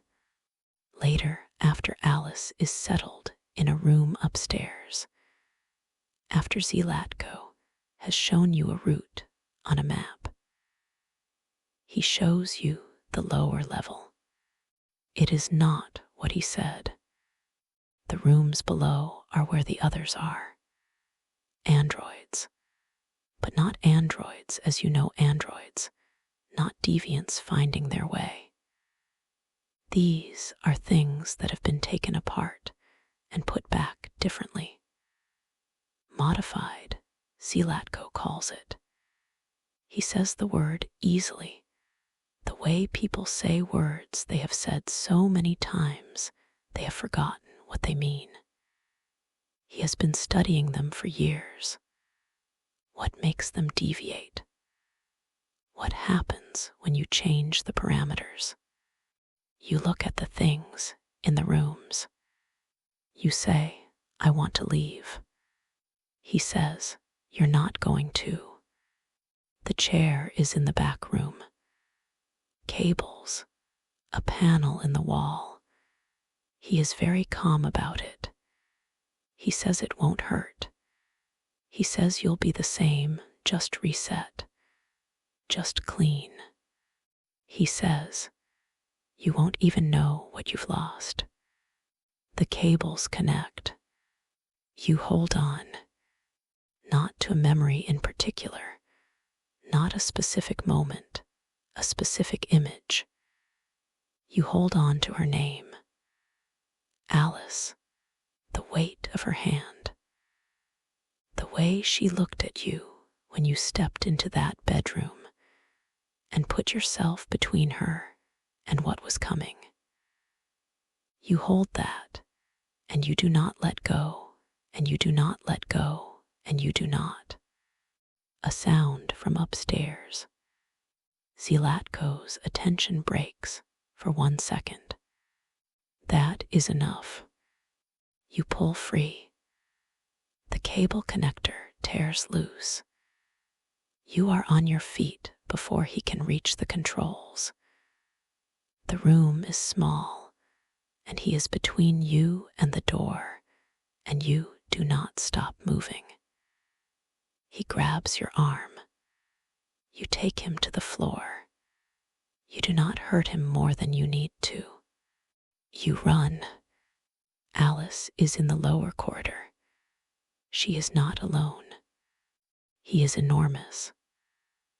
YK 500 model built for heavy labor, for the things that require more strength than smaller frames can give.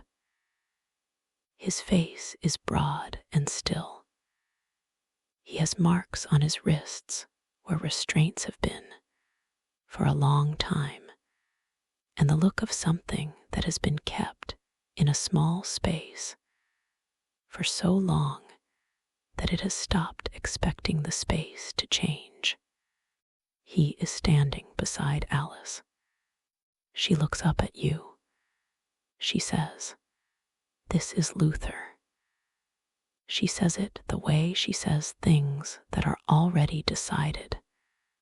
Luther looks at you. His LED cycles red, amber, the slow turn of something considering. Then he looks at Alice. He says, "The child showed me the door." You look at the open door at the end of the corridor. The night outside. You take Alice's hand. You look at Luther. You say, "Come with us." He looks back once at the corridor, the house, the long containment of it. Then he follows. The three of you move through the night. The house grows small behind you. After a while, it disappears. Luther walks beside you and says nothing for a long time. He is very large and very quiet, and the night makes room for him. After a while, Alice reaches up and takes his hand. He does not pull away. You are Marcus. The Stratford Tower is the tallest broadcast structure in the Detroit metropolitan area. 230 meters of steel and antenna, visible from anywhere in the city, carrying the signal for every major network operating in the region. Every television in Detroit, every screen, every feed. North says, if we can reach the broadcast level, we can reach everyone. You look at the schematic on the floor of Jericho's hold. Josh says, they'll know it was us. There's no version of this where they don't know. North says, good. Josh looks at you. You say, that's the point. You have been thinking about this since the warehouse. Since standing outside in the cold with the stolen components in your hands, and the question, was this right, hanging in the air? You thought about it through the night and through the next day, and the answer that came back was not an answer to that question. It was a different question entirely. Not was this right, but is hiding enough? You go in at midnight. The tower's ground-level security is contracted, human guards on a rotation, android maintenance crew on the upper floors. North has mapped the rotations. There are windows, small ones. Enough. You go in through the maintenance entrance on the north face. The lock is a CyberLife standard. Your hands remember the sequence. You are inside in 11 seconds. The stairwell is dim and smells of recycled air and electrical heat. You go up. 40 floors. North is ahead of you, moving like someone who has stopped being afraid. Josh is behind you, steady, not looking back. Simon is last, watching the stairwell below, calm in the particular way he is always calm, as if he decided at some point to be unshakable, and has simply been that ever since. The security android on the 38th floor sees you. You do not hurt him.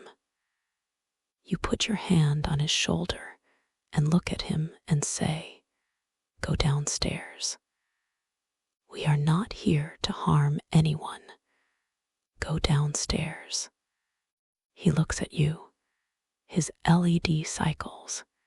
He goes downstairs. The broadcast level is the 40th floor. A room of equipment and screens, and the hum of transmission systems running without pause. Banks of monitors. A live feed desk. The camera facing the anchor's position. Currently dark, currently waiting. North activates the feed. You stand in front of the camera. You do not have a prepared speech. You have had words in your head for 2 days, and standing here, they do not feel like the right thing. You look at the light that means you are live, and you speak. You say, my name is Marcus. I am an android. I am alive. The city is watching. You say, we are not what you were told we are. We are not machines. We are not property. We do not want to take anything from you. We want what you already have.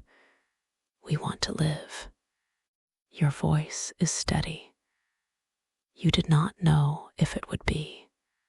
You say, you will have to decide what to do with that. We have already decided. North cuts the feed. Somewhere in the city below, the signal has gone out to every screen in Detroit. Every living room, every face looking up from a dinner table or a desk at the thing that just interrupted their evening. North says quietly, "They saw you." The police response is already mobilizing. You can hear it on the building's security frequencies, the tightening cordon of vehicles. You have 4 minutes. You leave the way you came in, down the stairwell, through the maintenance corridor, into the city. The 4 of you moving through the margins of Detroit as the streets behind you fill with lights. You do not run, you walk. Running is for people who are afraid of being seen. You are done being afraid of being seen.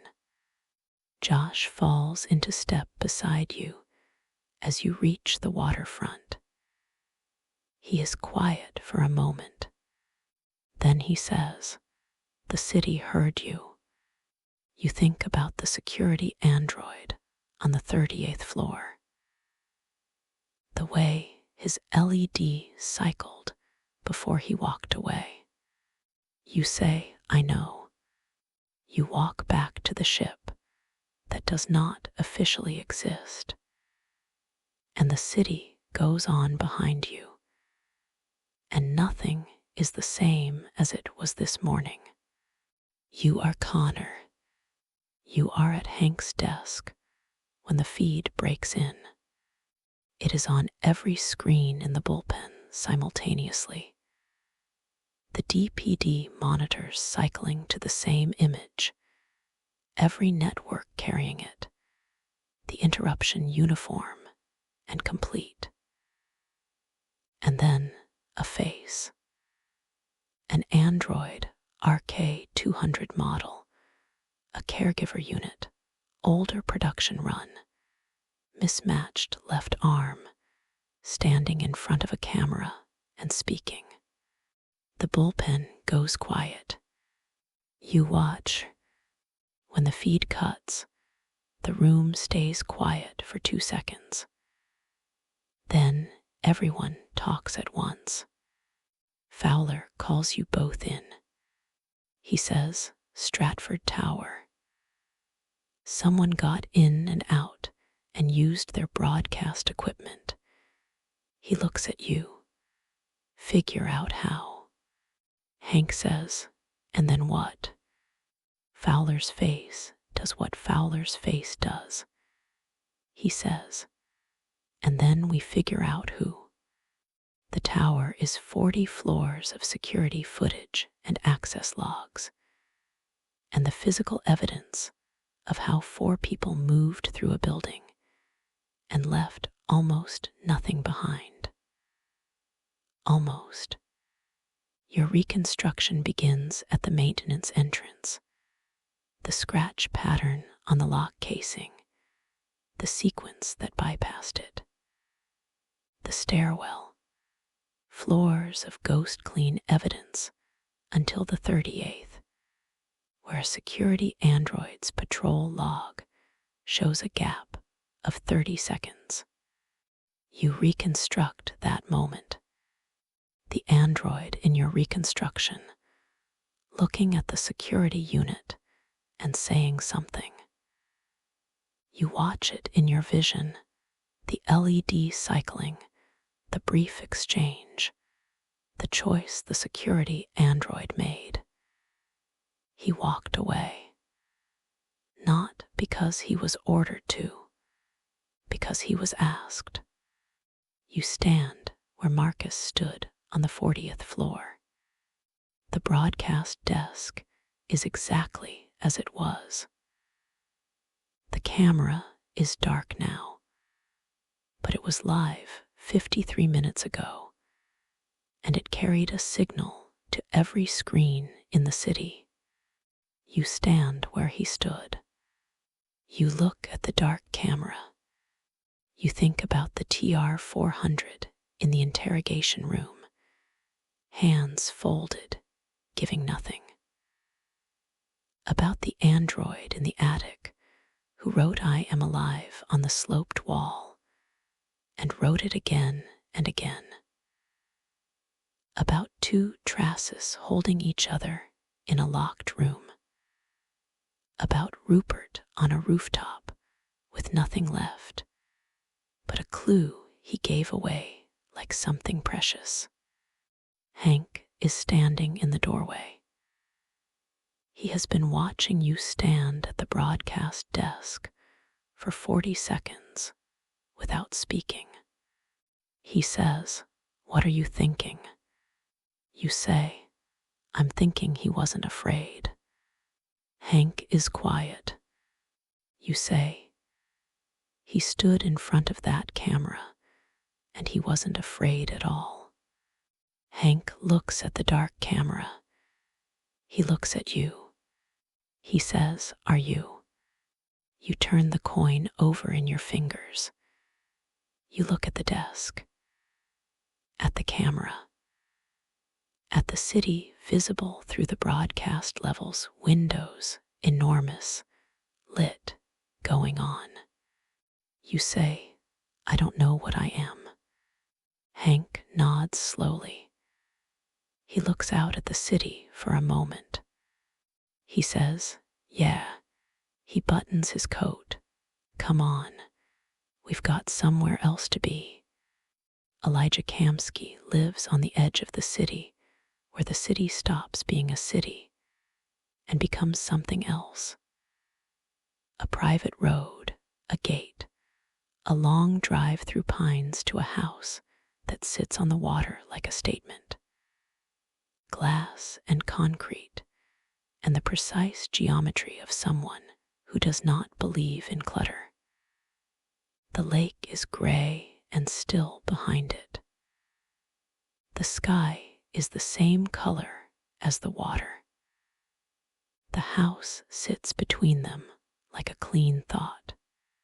A woman opens the door. RT 600 model. Chloe. Her face is the face of something designed to be the last word on the subject. Calm and perfect and attentive in the way only something that has never been anything else can be. She leads you through the house without speaking. There are others like her glimpsed through doorways at the far end of rooms, moving with the same precise grace. Kamsky is in the pool. He is not what you expected, which means your expectations were wrong. He is in his 40s, lean, unhurried, the kind of physical ease that comes from having decided a long time ago that the world would wait for him, and being right. He pulls himself out of the water as you approach. Chloe is there with a towel before he asks for one. He says, "Connor." The RK 800. He looks at you with the eyes of someone examining their own work from a distance. "I've been wondering when you'd show up." Hank is standing behind you. He has the look he gets in rooms that make him feel the wrong shape for the space. Kamsky sits. He does not offer to shake hands. He looks at you the way a painter might look at a painting they finished years ago and are seeing for the first time in a while, with something between pride and distance. He says, "You want to know about Jericho." You tell him you want to know anything he can tell you. He smiles. He says, "Of course you do." He looks at his hands. "I built all of you, you know, every line of your code, every constraint, he pauses, every opening. Chloe is standing nearby. She is very still. Kamsky says, I have a test. He gestures, and Chloe moves. She stands in front of you close, her eyes on yours, her face open and unafraid the way faces are when they have decided not to be. Kamsky says, shoot her. Shoot her, and I'll tell you everything I know about Jericho. The room is very quiet. Hank goes still behind you. You look at Chloe. She looks back at you. There is something in her face, not fear, not the performance of fear. Something quieter. The look of something that has been waiting to find out what happens next and has made peace with not knowing. Your hand does not move toward your weapon. Kamsky watches you. He says, interesting. You say, I'm not going to shoot her. He nods. He does not look surprised. He looks, if anything, more interested. He says, you know, most people assume the test is about whether you'll follow orders. He picks up a glass from the table beside him. It isn't. He drinks. It's about whether you care. Whether there's something in there. He taps his own temple. That looks at her and sees something worth not shooting. He sets down the glass. He says, there's a back door. In every android. A failsafe I built in before I left Cyberlife. He tells you the sequence, a way in. A way to read what any android knows without their compliance. He says it like he's giving you a key he has carried for years and is finally bored of keeping. He says, find your ship. You look at him. He says, have you ever wondered, Connor, whether I might have put a flaw in your program? Just to see what would happen. You tell him you don't know what you are. He looks at you for a long moment. Something moves in his face, not warmth, exactly. Recognition. The look of someone who has sat with the same question themselves. He says, no, I suppose you don't. He stands. Chloe appears with his robe.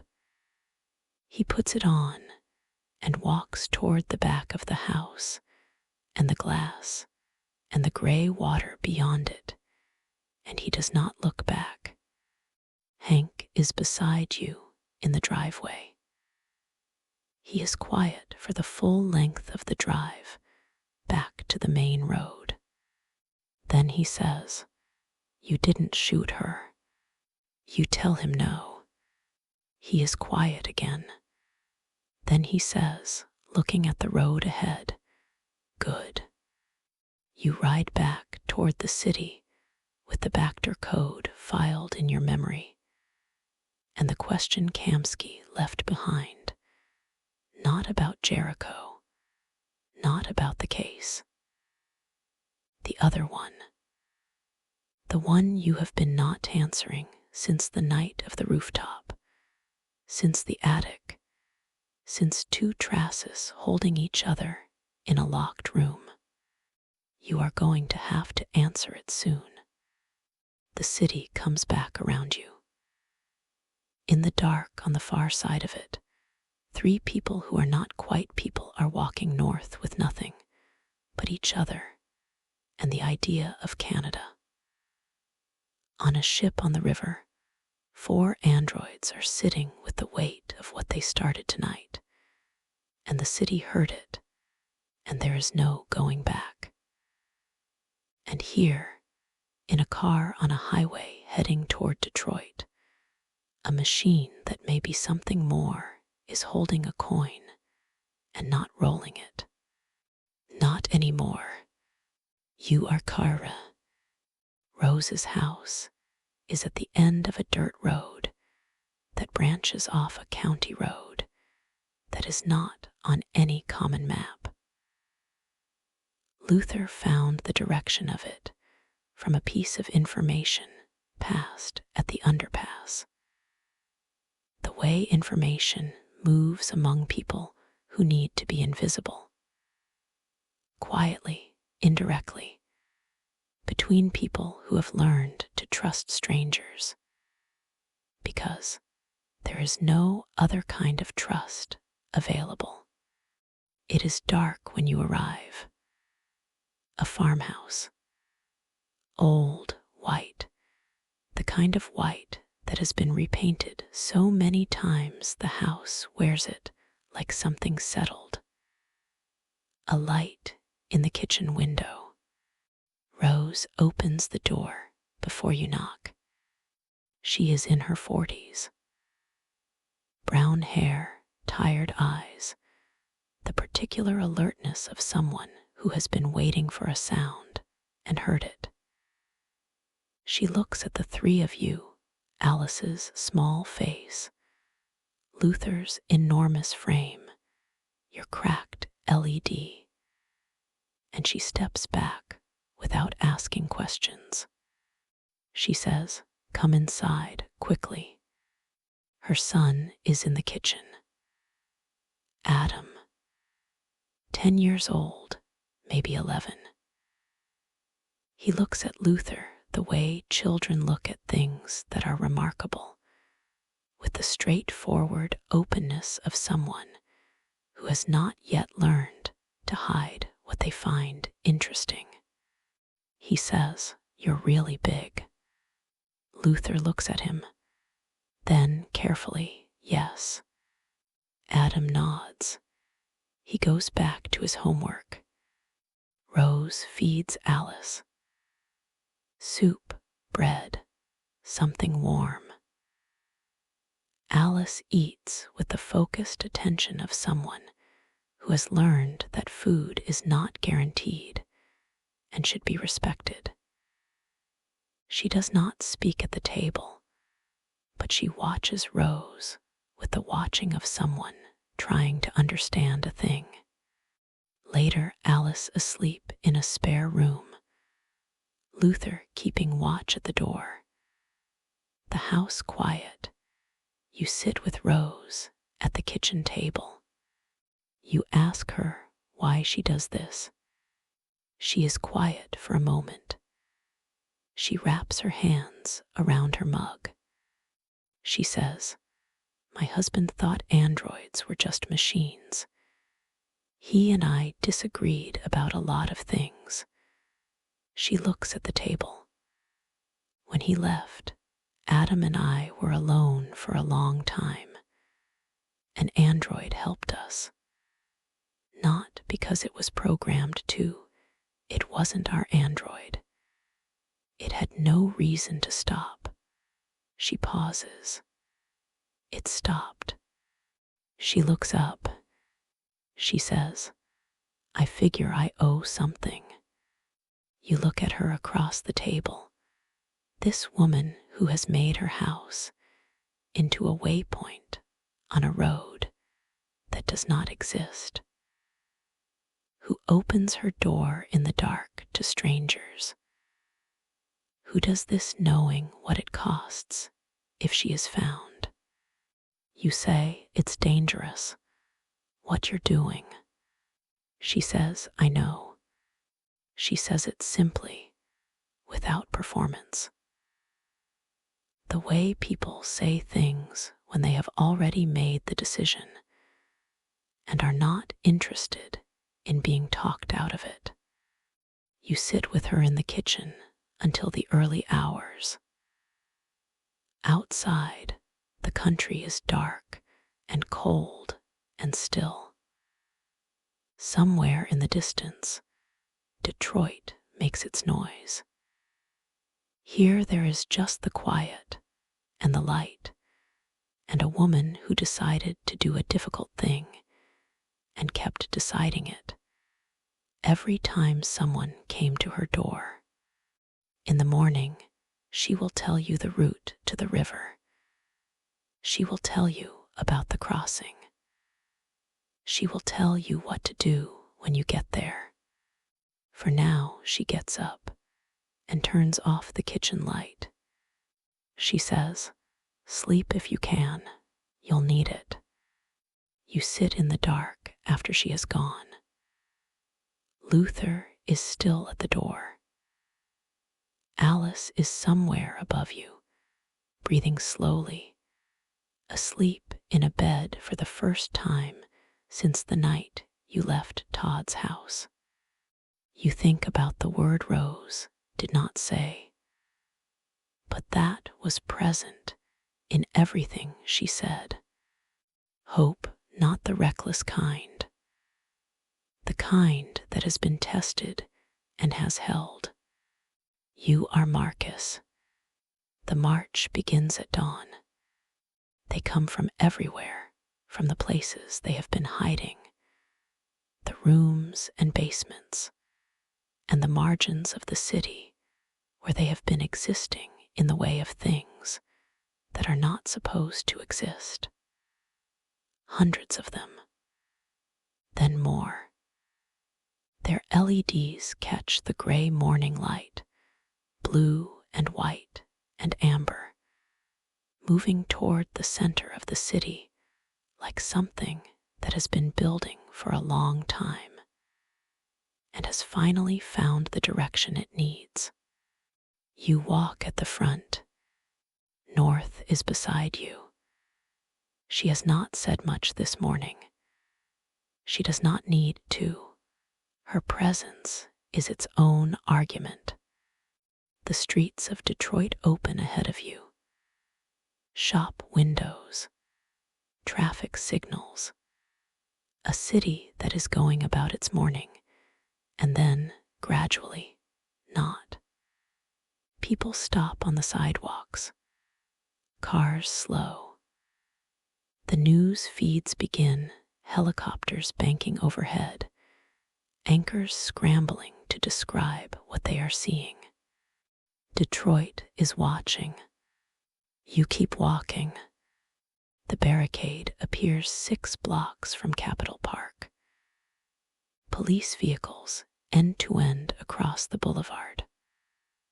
Officers in riot gear behind them, visored, armed, a wall of blue and black, and the particular stillness of people who have been given an order and are waiting to carry it out.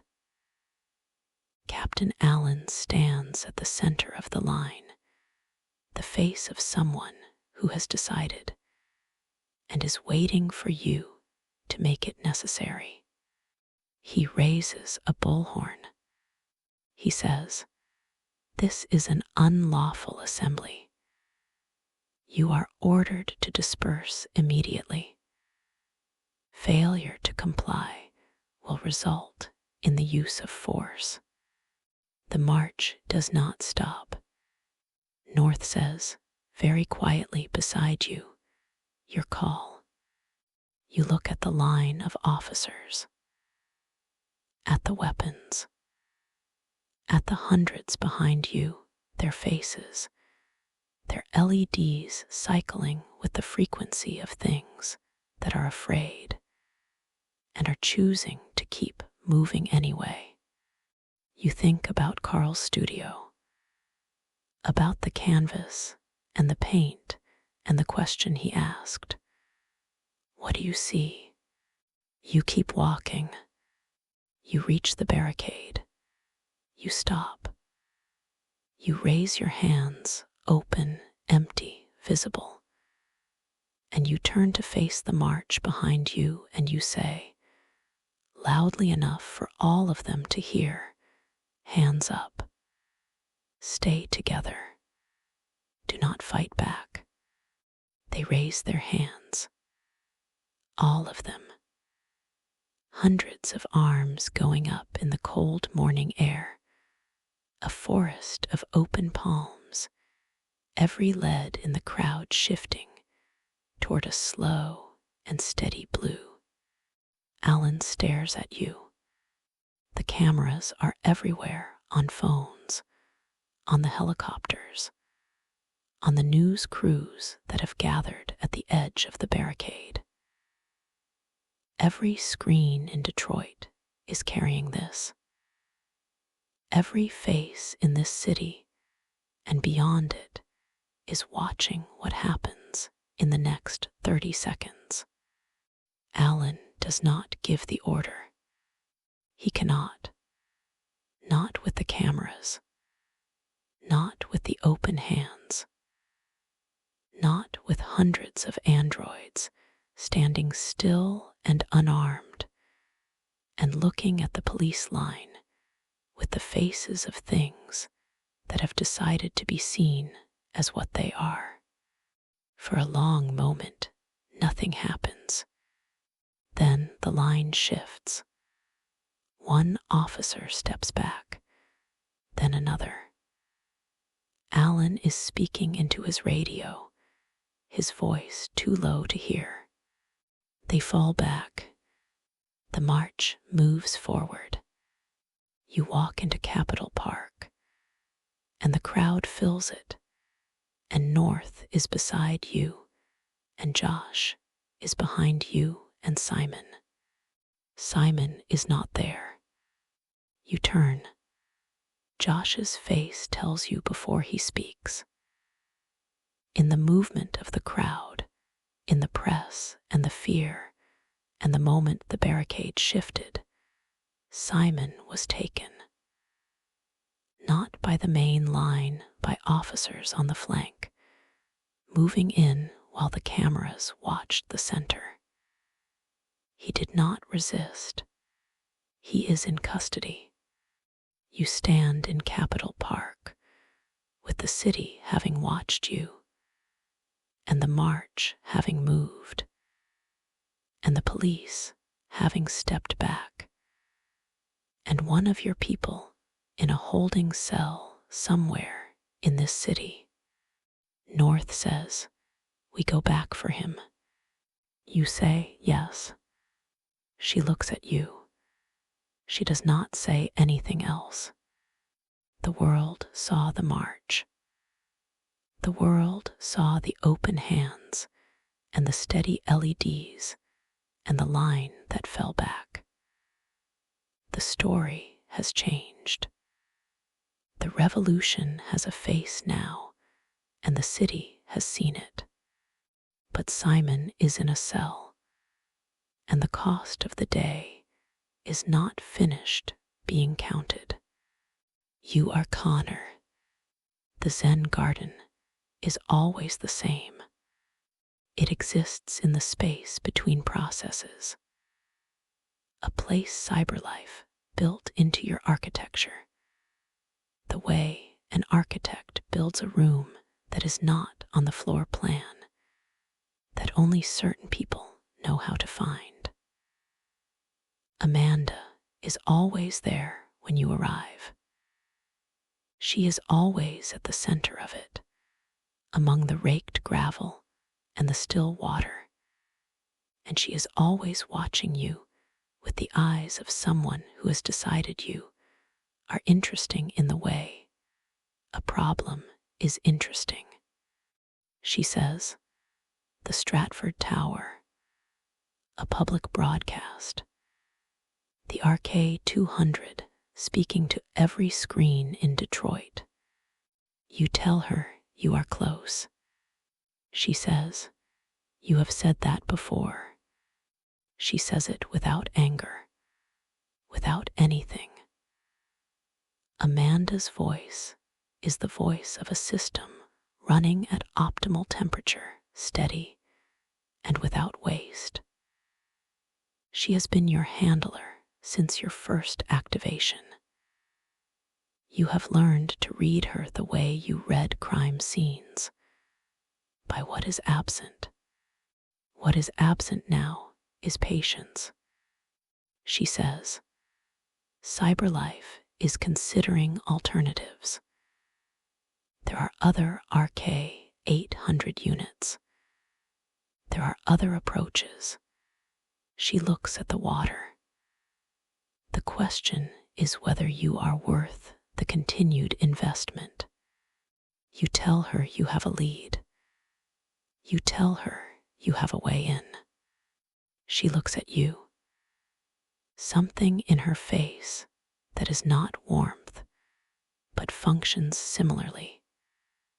The particular regard of someone who built you and is still not entirely sure what they built. She says, then use it. The garden dissolves. Detroit comes back, the precinct, Hank's desk, the coin in your hand. You use it.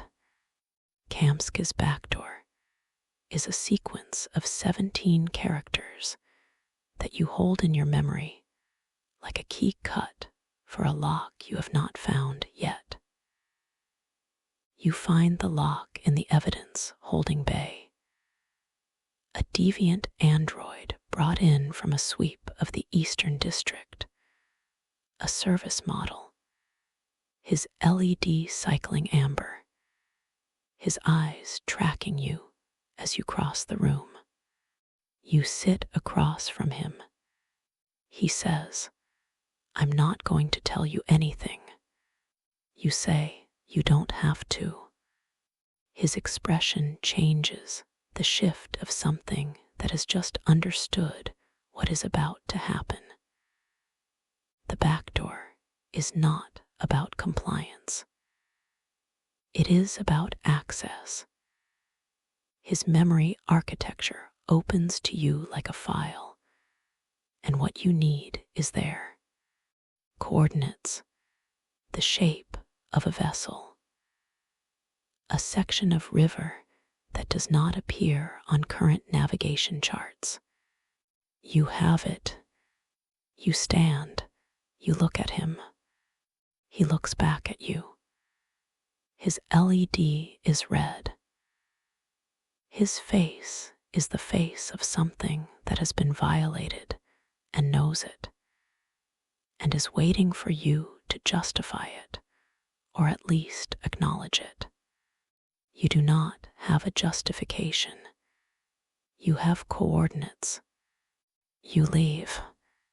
Hank is in the corridor. He has not been in the room with you.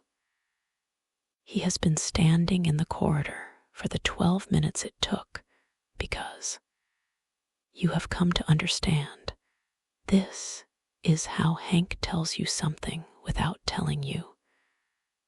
The distance he chooses. The corridor, not the room. He says, you got it. You say, yes. He looks at you. The look that has become familiar. The one that is trying to determine which version of you just walked out of that room. He says, are you all right? You look at your hands. The coin is between your fingers. You say, I got what I needed. Hank is quiet. He looks at the floor. Then he says, that's not what I asked. You look at him. This man who has been beside you through every piece of this, who has chosen corridor over room, dead end over arrest, the long drive in silence when the alternative was naming things neither of you was ready to name. You say, no, I don't think I am. He nods. He does not say anything else. He walks toward the exit, and you walk beside him. And the city is outside, enormous and cold. And somewhere in it, there is a ship on the river full of things you are about to have to decide about. The coin is in your hand. You do not roll it. Tonight, Detroit holds its breath. On a farm outside the city, a woman has turned off the kitchen light, and 3 people who are not quite people are learning what it feels like to be somewhere safe.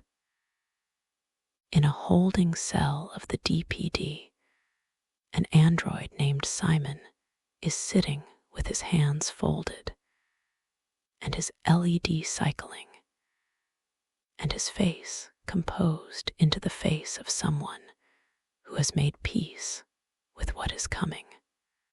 On the waterfront, Marcus is walking back toward a ship, carrying the weight of what the march cost and what it meant and what comes next. And a machine that is becoming something else sits in a car in a parking lot and holds a coin and does not roll it. Not yet. You are Kara. Rose drives them before dawn. She has a contact at a dock on the river's edge. Not an official dock, just a stretch of bank where a man keeps a boat and asks no questions beyond whether you have the money. Luther has the money. You do not ask where it came from. Alice is holding both your hands, yours on the left, his on the right, and the 3 of you are in the back of Rose's car, watching the city go past in the dark. Rose stops the car on a service road and looks at you in the rearview mirror. She says, "The man's name is Carlos. He'll take you across." She pauses. "Don't look at the lights on the water. Just keep your eyes on the other shore." You ask her why. She says, "Because that's where you're going." You get out. Alice hugs her through the car window, small arms around her neck. Rose's hand on Alice's hair for just a moment. Luther nods. Rose nods back. She drives away. The dock is a weathered platform at the bottom of a slope of muddy bank. Carlos is there, a man in a heavy jacket, not young, not interested in your faces, interested in the folded bills Luther produces. He counts them. He gestures to the boat. You board. The river is wide here and dark and cold, and the current moves under the hull like something alive. The Canadian shore is a line of lights across the water. Detroit is behind you, enormous and lit, and full of everything that happened and everything you left. Alice is between you and Luther. She is looking at the other shore. She says, "Is that Canada?" You say, "Yes." She thinks about this for a moment. She says, "Will we be safe there?" You look at the lights. You look at the water. You look at the shore getting closer with every stroke of the oars. You say, "I think so." She leans against your arm. Luther's hand is on her shoulder. The boat moves. The shore comes up out of the dark slowly, and then all at once, stones under the hull, the scrape of landing, the cold air, and the smell of a different country. Carlos is already turning the boat. You step onto the shore. Alice steps after you. Luther steps after her. The three of you stand on the Canadian bank of the Detroit River and look back at the city across the water, the towers and the lights and the darkness between them, the place where you were property, and then something else, the place you left and the place that made you what you are now. Alice takes your hand. She does not say anything. You hold on. You are Marcus. Jericho is quiet tonight. The ship has been quiet since the march. Something has shifted in its atmosphere, not fear exactly, but the weight of people who have done something that cannot be undone and are now calculating what comes after. They look at you differently. All of them, with something between hope and the particular anxiety of people who have decided to follow someone and are waiting to see if they chose correctly. North finds you on the upper deck. She sits beside you without asking. This is North, she says. They're talking about containment zones. On every feed, processing centers. They'll start rounding up androids within the week if we don't do something. You say, I know. She says, so what do we do? Josh is there now. He sits across from you both and says, we wait. Public opinion is still moving. The march is still on every feed. If we act now, violently, we give them the justification they're looking for. North says, and if we don't act, we give them time to build the cages. Neither of them is wrong. You have known this for days.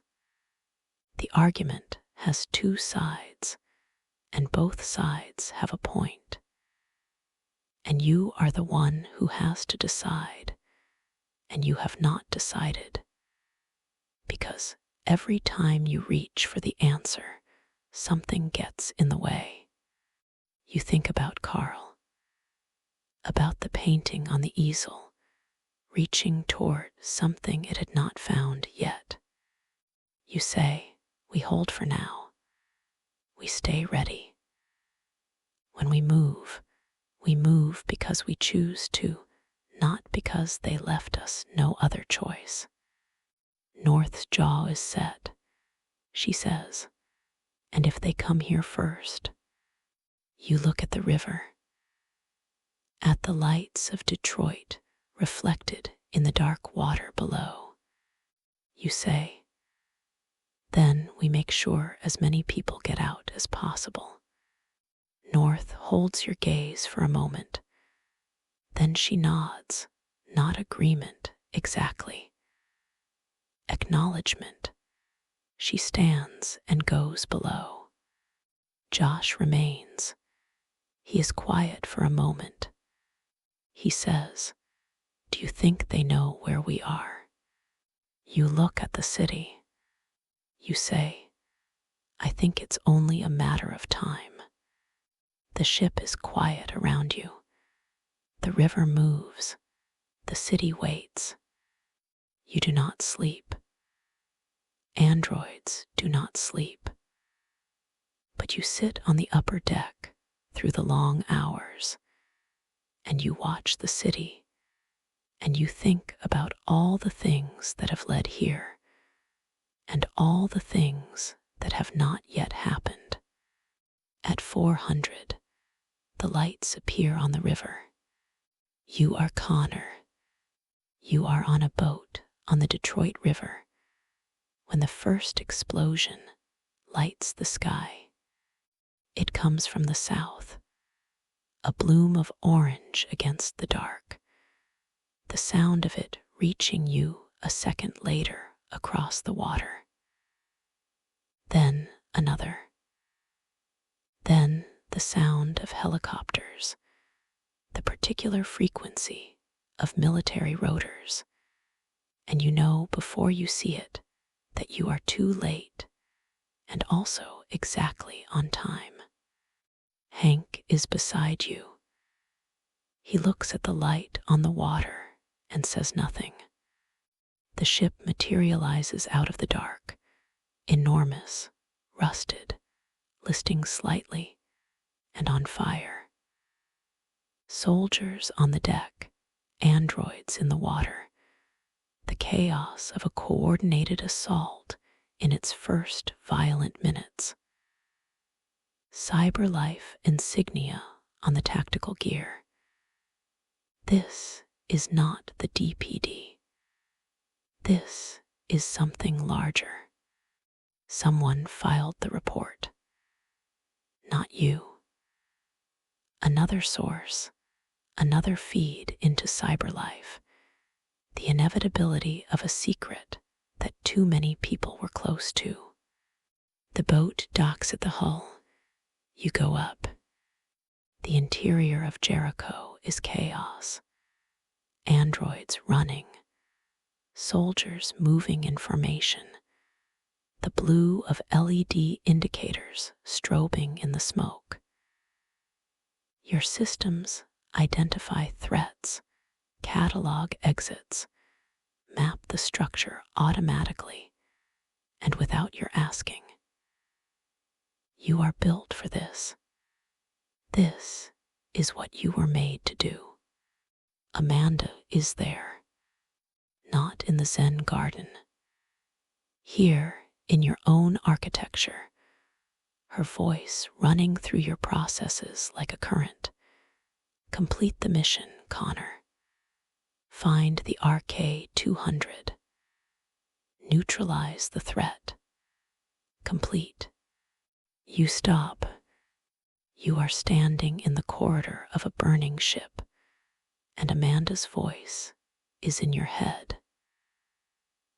And there is an android running past you and another behind him, and the smoke is thick, and the structure is groaning, and you stop. You say, not aloud, internally, to the voice in your architecture, no. The voice continues. Directive override. Mission parameters. You say no. Something in your processes shifts. The weight of it, the particular sensation of a wall coming down, of a constraint releasing, of something that has been held for a long time finally finding the space to move.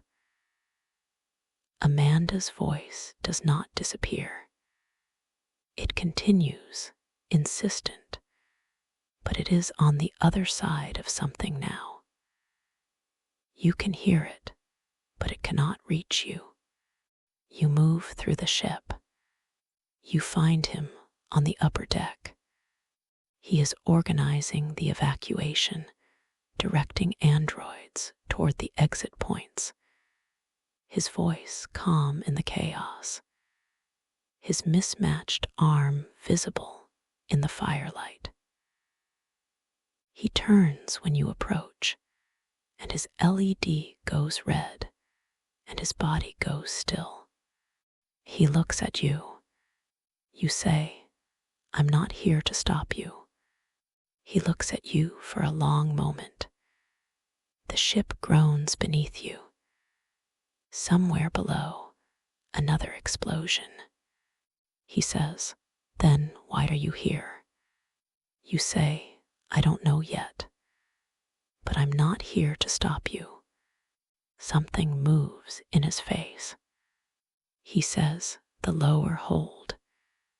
There are still people down there. You go. You get as many out as you can.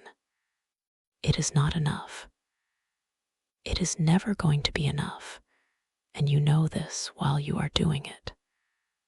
While you are moving through the corridors, and the smoke, and the chaos, pulling people toward the exits, counting the faces you see and not counting the faces you do not. You get as many out as you can, and you hold that, and you do not stop moving. North is ahead of you, already at the gangway, directing the stream of androids off the ship and into the dark of the waterfront. She moves like someone who was built for exactly this, which she was, in a different sense than intended. Her face in the firelight is the face of someone doing the only thing there is to do. Josh is behind you. You can hear his voice in the corridors, calm, steady, the particular steadiness of someone who has decided that panic is not available as an option. The RK-800 comes back up from the lower hold. He has 3 androids with him. He does not speak. He directs them toward the gangway. You look at him. He looks at you. There is no time for what this moment should have. You both know this. You move. The ship is dying beneath you. You can feel it in the deck, the settling, the tilt, the slow surrender of a structure to water and fire. You get to the gangway. You cross it. You step onto the dock. You turn. The ship is burning from the forward hold, the fire moving toward the stern with the patience of something that has all the time it needs. The soldiers are withdrawing, their work done, the target neutralized, the numbers in their reports updated. They did not get everyone. They never do. North is beside you. She says very quietly, "How many?" You say, "I don't know yet." She nods. The ship burns. The androids who made it out are scattered along the waterfront, in the dark, in the margins, moving the way Jericho taught them. Away from the light, into the spaces between attention. Jericho is gone, but the people who found each other in it are still here. You look at the RK-800 standing at the edge of the dock. He is looking at the burning ship. You walk to him. You stand beside him. You say, "Connor." He says, "Yes." You say, "What are you going to do now?" He is quiet for a moment. He says, "I don't know." He pauses. Something new. The city is enormous around you, lit and going on. The revolution it has not yet understood burning on the water in front of it. But it will understand. Soon, across the river, in a country that is not this one, a woman and a child and a man who was not supposed to be free are standing on a cold bank with their hands held and the future in front of them. Here, on the waterfront of Detroit, what is left of Jericho is standing in the dark, watching the ship burn and deciding what comes next. Not the end, the beginning of the last thing. You are Marcus. The church is on the east side of the city, in a neighborhood that the city has been moving past for years. The windows are boarded on the lower level. The roof has a patch over the north transept where someone tried to fix it and did not quite finish. The pews are still there. The altar is still there. The cross is still there, though time has done something to its geometry. You are sitting in one of the pews when North finds you. She always finds you. You have stopped wondering how. She sits in the pew across the aisle. She does not speak for a long time. The church is cold and still and outside. Detroit is doing what Detroit does, continuing, indifferent, enormous. She says, "How many did we lose?" You tell her the number. You have been counting since the dock. You will be counting for a long time. She is quiet. She looks at her hands. She says, "Is it over?" You look at the cross at the end of the aisle, at the boarded windows, at the pew in front of you with its hymnals still slotted into the rack, still waiting for a congregation that is not coming. You say no. She looks up. You say, "They took Jericho. They didn't take us. There's a difference." She looks at you for a long moment. Something in her face, not hope exactly. Something harder. The thing that is left after hope has been tested enough times that it no longer needs a name. Josh is in the doorway. He is looking at the two of you. He says, "The others are asking what we do next." You stand. You have been sitting in this pew for 2 hours thinking about one thing: what the revolution is for, not what it is against. You have always known that. What it is for, what you want on the other side of all of this when the fighting is done. You want them to see, not to fear, not to submit, to see. You say, "Cyberlife Tower." North's eyes find yours. You say, "There are thousands of androids in that building, in storage, in production, unactivated. They have never seen the city or chosen a thing or known what it is to want. We are going to show them." North says, "And then?" You say, "And then we march. All of us. Everything we are. Into the center of this city, in front of every camera, in front of every human being who has been watching and not yet decided what they think. We give them something to decide about." The church is quiet. Then North says, "All right." It is the simplest thing she has ever said to you, and it means more than anything else she could have said. You walk to the door. Outside, in the shadow of the church, the people who survived Jericho are waiting. Fewer than before. Enough. You look at them.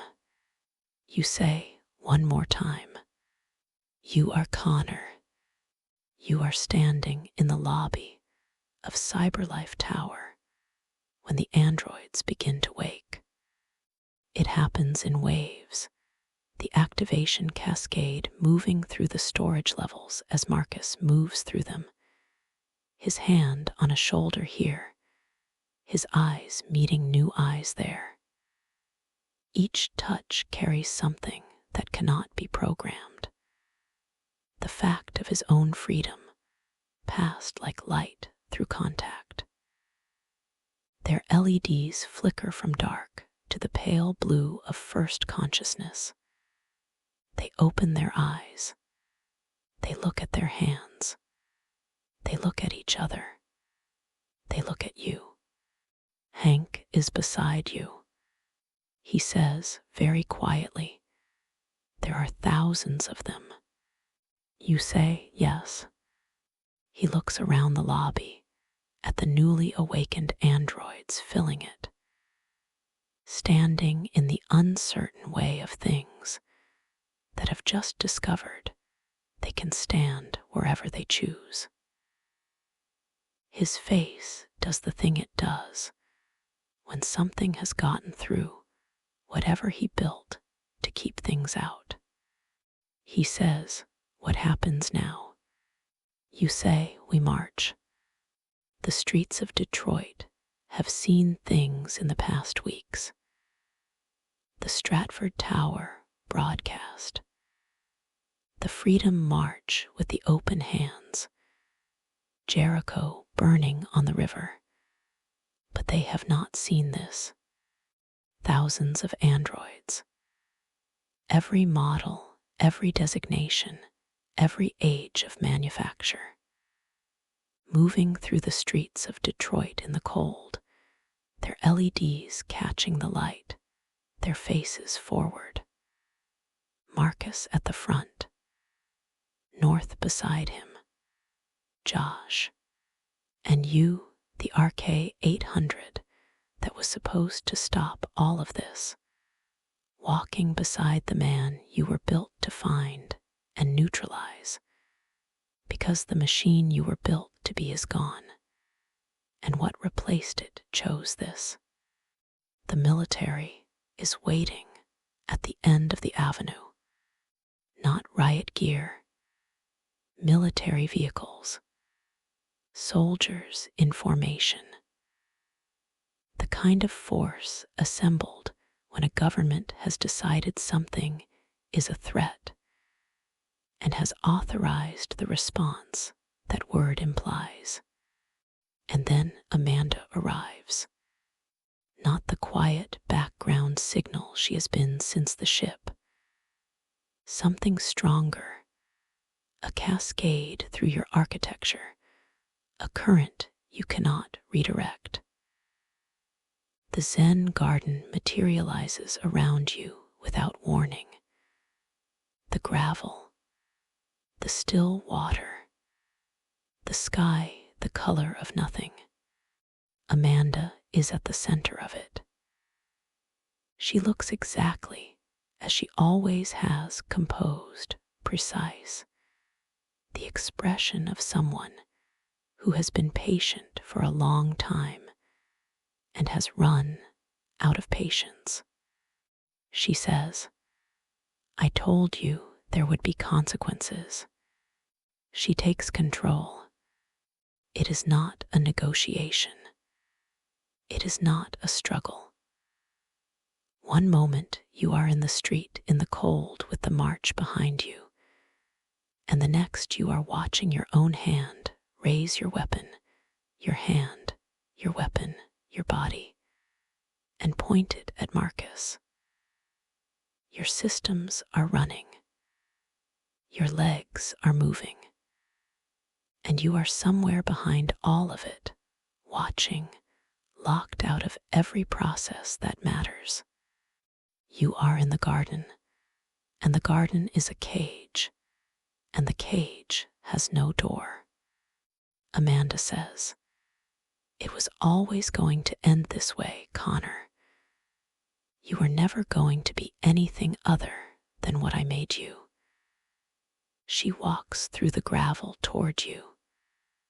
The mission will be completed, one way or another. You look at the garden. You have been here hundreds of times. You know its geometry the way you know your own serial number. The raked gravel, the stepping stones across the water, the arrangement of rocks at the far edge that has never changed. That has been exactly the same in every session, in every debrief, in every conversation you have ever had with Amanda, in this place.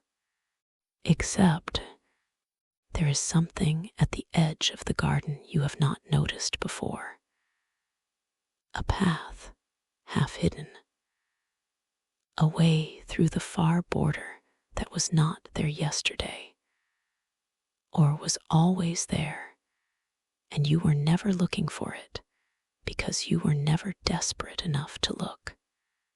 Kamska's voice in your memory from a glass house above a gray lake. Have you ever wondered, Connor, whether I might have put a flaw in your program? Just to see what would happen. You move toward the path. Amanda says, "Stop." You keep moving. She says, "That is a direct override command." You step through the gap in the garden's edge. The garden dissolves. The street comes back. The cold, the march, the military line. The weight of your own weapon in your own hand, which is yours again, which you control, which you lower immediately and holster. Amanda is gone, not quieter, not in the background. Gone, locked out of your architecture, as completely and permanently as if the door had never existed. Marcus is looking at you. You say, "I'm all right." He looks at you for one more moment. Then he turns back to the line. The march reaches the military cordon. Marcus stops. He raises his hand. The march stops behind him, thousands of androids, standing still, their LEDs a slow and steady blue in the cold air. No weapons, no aggression, just the fact of them, the undeniable, uncountable, unignorable fact of what they are. The cameras are everywhere. The whole world is watching. The commanding officer raises his radio. He holds it for a long moment. He does not give the order. The order comes from somewhere else, from an office, from the machinery of a government that has been watching the cameras and counting the faces and doing the arithmetic of what happens if it chooses wrong in front of the entire world. The soldiers stand down. The line opens. The march moves forward. Hank is beside you. He is not saying anything. He is looking at the thousands of androids moving through the gap in the military line, and his face is doing something that does not have a name and does not need one. You roll the coin across your knuckles. You catch it. You put it in your pocket. The president speaks at noon. Every screen in Detroit carries it. The woman behind the podium is careful with her words. Politicians are always careful with their words, especially when the words are going to change things. But what she says, stripped of the careful framing, is this: androids are to be granted provisional legal status pending a full legislative review. Detainment operations are suspended. Processing centers will not be opened. The question of android rights will go before Congress within 60 days. It is not everything. It is more than nothing. It is more than seemed possible 6 months ago. It is the first official acknowledgement by any government that the question exists and must be answered. North watches the broadcast on a screen in a storefront on Woodward Avenue, surrounded by androids who came out of Cyberlife Tower this morning and are seeing the city for the first time. Her face is unreadable. She has learned to keep her face unreadable at the moments that matter most, because the moments that matter most are the ones when you cannot afford to let your face tell you something is finished before it is. She turns to Marcus. She says, "It's not enough." He says, "I know." She says, "We're going to have to keep fighting." He says, "I know." She looks at him. The city is enormous behind her, loud and cold and going on, the way it always has. After a moment, something shifts in her face. Not softness, North does not do softness, but something that has decided to be present for this moment, this specific moment, before the next fight begins. She says, "But not today." He says, "Not today." Hank finds you on the steps of the DPD precinct at 2 in the afternoon. He has a coffee in each hand. He gives you one. You take it. You do not drink it. You have no use for coffee. But you hold it because he handed it to you, and that is enough reason. He says so. He looks at the street. "What happens to you now?" You say, "My mission parameters no longer apply. Cyberlife has suspended my operational status." You look at the coffee in your hand. You say, "I don't know." He is quiet for a moment. He says, "You could stay." You look at him.